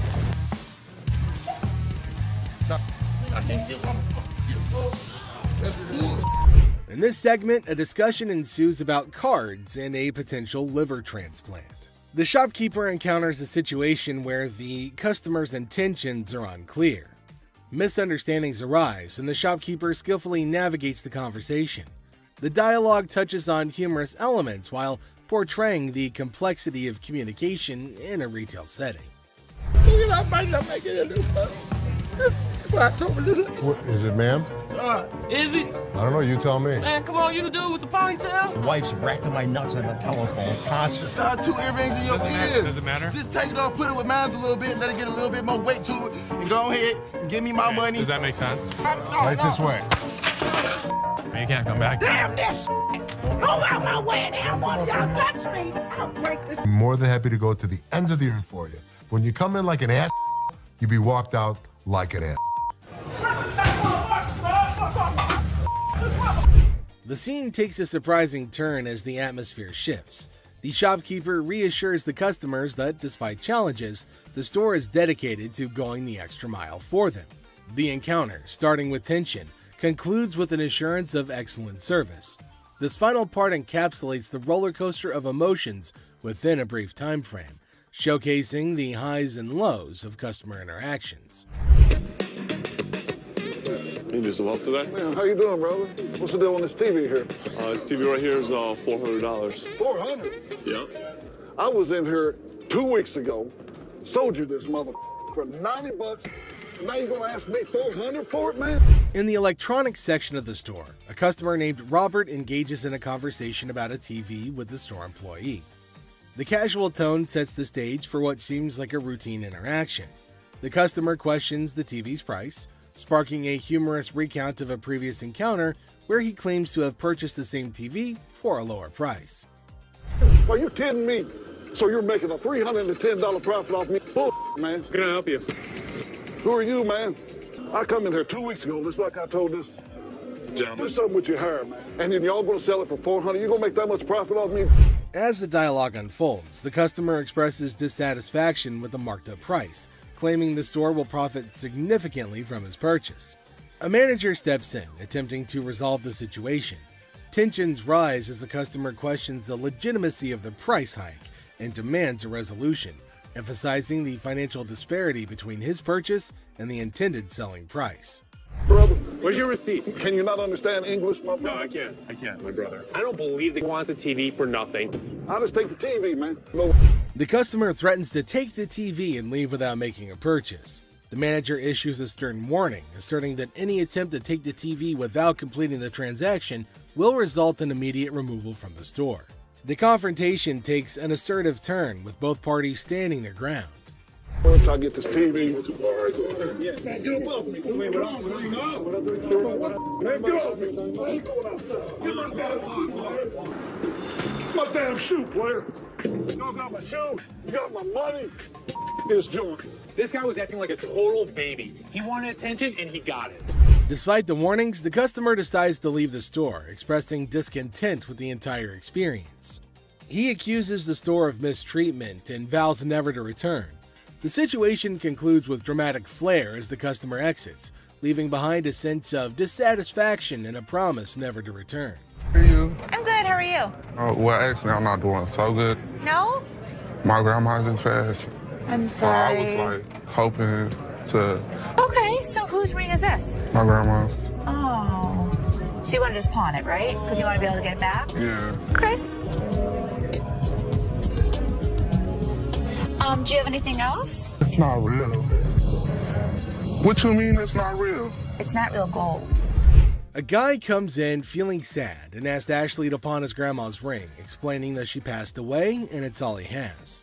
When Ashley checks the ring, she gently says it's not real. Concerned, she asks if he's got anything else, wanting to help him in a simple way. You saying basically y'all sit up here and waste my time talking to you? You don't waste your time. If you have a TV, you can pawn your TV. What the f*** I look like pawning my TV?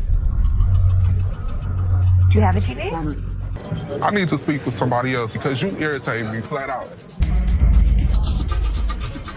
It's acting really erratic and it's making me really nervous. Lower your voice. Don't Lower your tell voice. me Lower what your to do. voice. Don't Lower put your voice. finger in Lower my your face. voice. Lower your Don't voice. put your finger.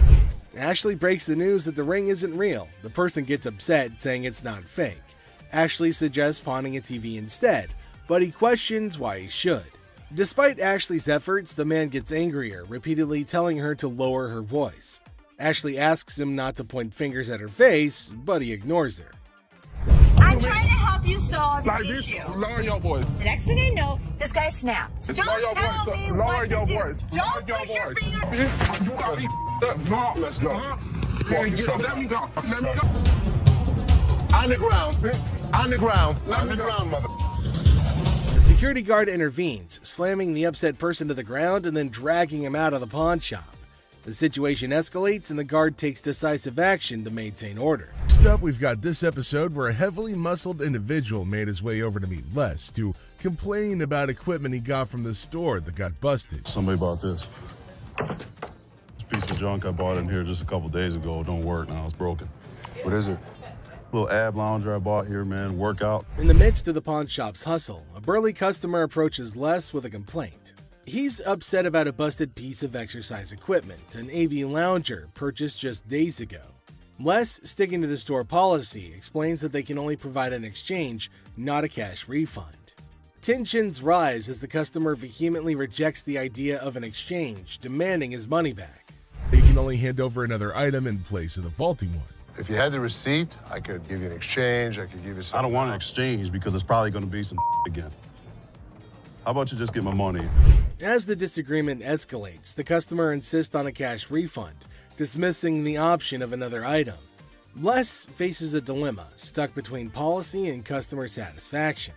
The clash intensifies as the customer becomes forceful in his demand for a monetary refund, setting the stage for a heated confrontation. Les could match him word for word without fear. That'll be some money. Or what? Or what? There's going to be a problem. How about What that? kind of... Les, accompanied by his trusty companion Byron the Snuggle Bear, stands his ground. The customer challenges Les with threats of problems if he doesn't comply. Unfazed, Les maintains his position, asserting that the store's policy is non-negotiable. The heir becomes charged with confrontation as both parties refuse to back down. I don't need to. As things got super heated between Les and the customer, Byron tried to step in to calm the man down. As the situation reaches a boiling point, Les and the customer engage in a verbal showdown. The customer grows increasingly forceful and Les warns against physical contact. Byron attempts to mediate and calm the customer, but his intervention takes an unexpected turn, adding a new layer of tension to the already heated exchange. Really?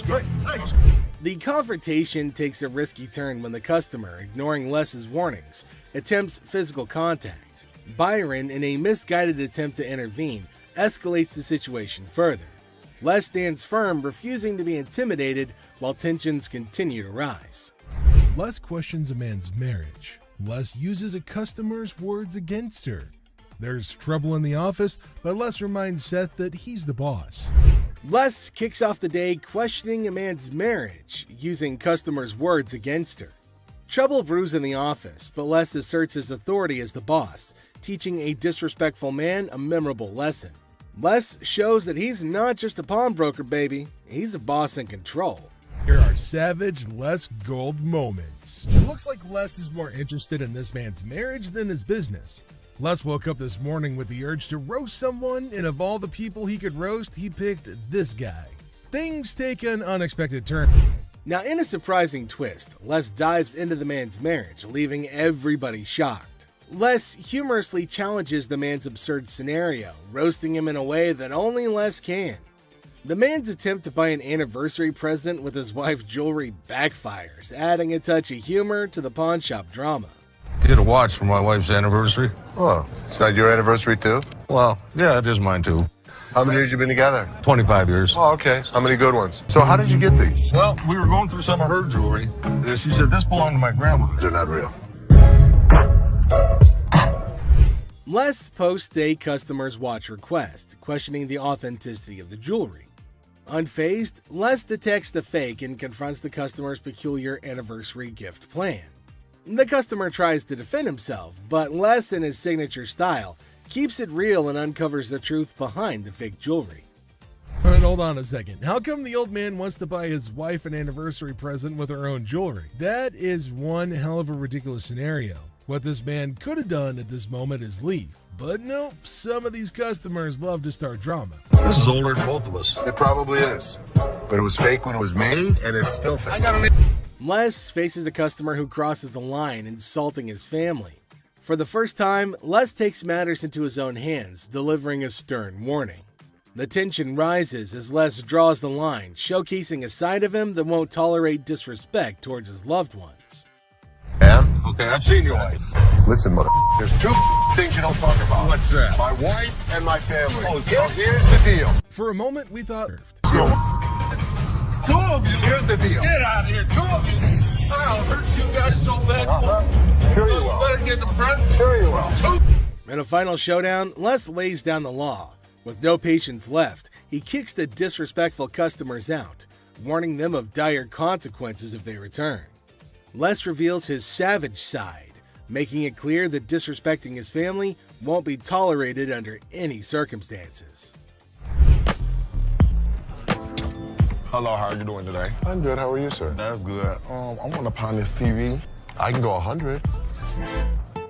Excuse me? So here's a guy who wants $400 on a $200 TV. What the is he thinking? People can help me move my stuff back in my mother's house. 100 is not going to do, sir. I need more than that. But I can't give you more. See, it's a used TV. A young man enters the pawn shop seeking to pawn a TV for $400. Les, the owner, declines the initial offer and counteroffers $100. The guy, explaining his need to move back to his mom's house, expresses that $100 won't be sufficient for his situation. You know, I have to get away. You see this? He did this last night. What did he do to you last night? He beat me up last night. You clearly don't see that. See, you know what? You about to cause me to lose my mother temper. I try to give him the benefit of the doubt. I thought he had nice skin. He didn't have any bruises on him. I don't need to call security. You don't need to call them. What The guy made up a story about daily abuse from his roommate, seeking empathy to pawn the TV for his escape. Les remained skeptical, noting the absence of visible bruises, praising the boy's clear skin. In response, the boy, feeling cornered, requests the involvement of security, hinting at a potential dramatic turn of events. What you gonna do? What, you from Africa? Oh, okay. Anyway, like I said, can you give me the 400 you paid? We sell them for $200. Hello. Y'all. Thank you so much. Sure is. Have a nice day. You. Thank you. You better lucky I'm gonna throw this big mother ass. Up. Where is my key? Les, trying to find a middle ground, offers $125, but the boy declines and insists on calling the guards. Les, unfazed, reveals the presence of the guard behind the boy. The situation ends with the boy taking the TV and leaving the pawn shop without the need for additional security intervention. How about your fat ass take it out? You work here, ain't you getting paid to do this? I look like a butler to you? I don't give a my gonna come in here and get this motherfucker.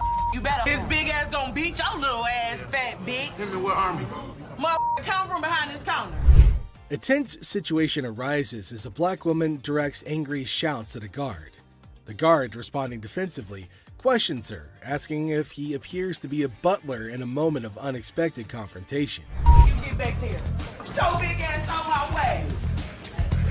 Get this motherfucking speaker and take it outside. You want me to stop? Take the. You brought it in. You're gonna take it out. So take it out. I'm not picking that up Then and you're taking it leaving it outside. Y'all can get your old ass Take out. your ass out of here. I'm What's gonna your take bitch ass out of here, y'all. You're not going to come in threatening my employees. Who gonna bring it outside? Despite Seth's efforts to intervene, the black woman continues her relentless shouting. Even another guard struggles to remove her. Suddenly, she notices Les, the owner, standing behind her. In an unexpected turn, she bursts into laughter and mockingly tells Les to leave. Yo, big ass, you can grab that bitch too, ogre. My big ass, Shrek ass, following behind me.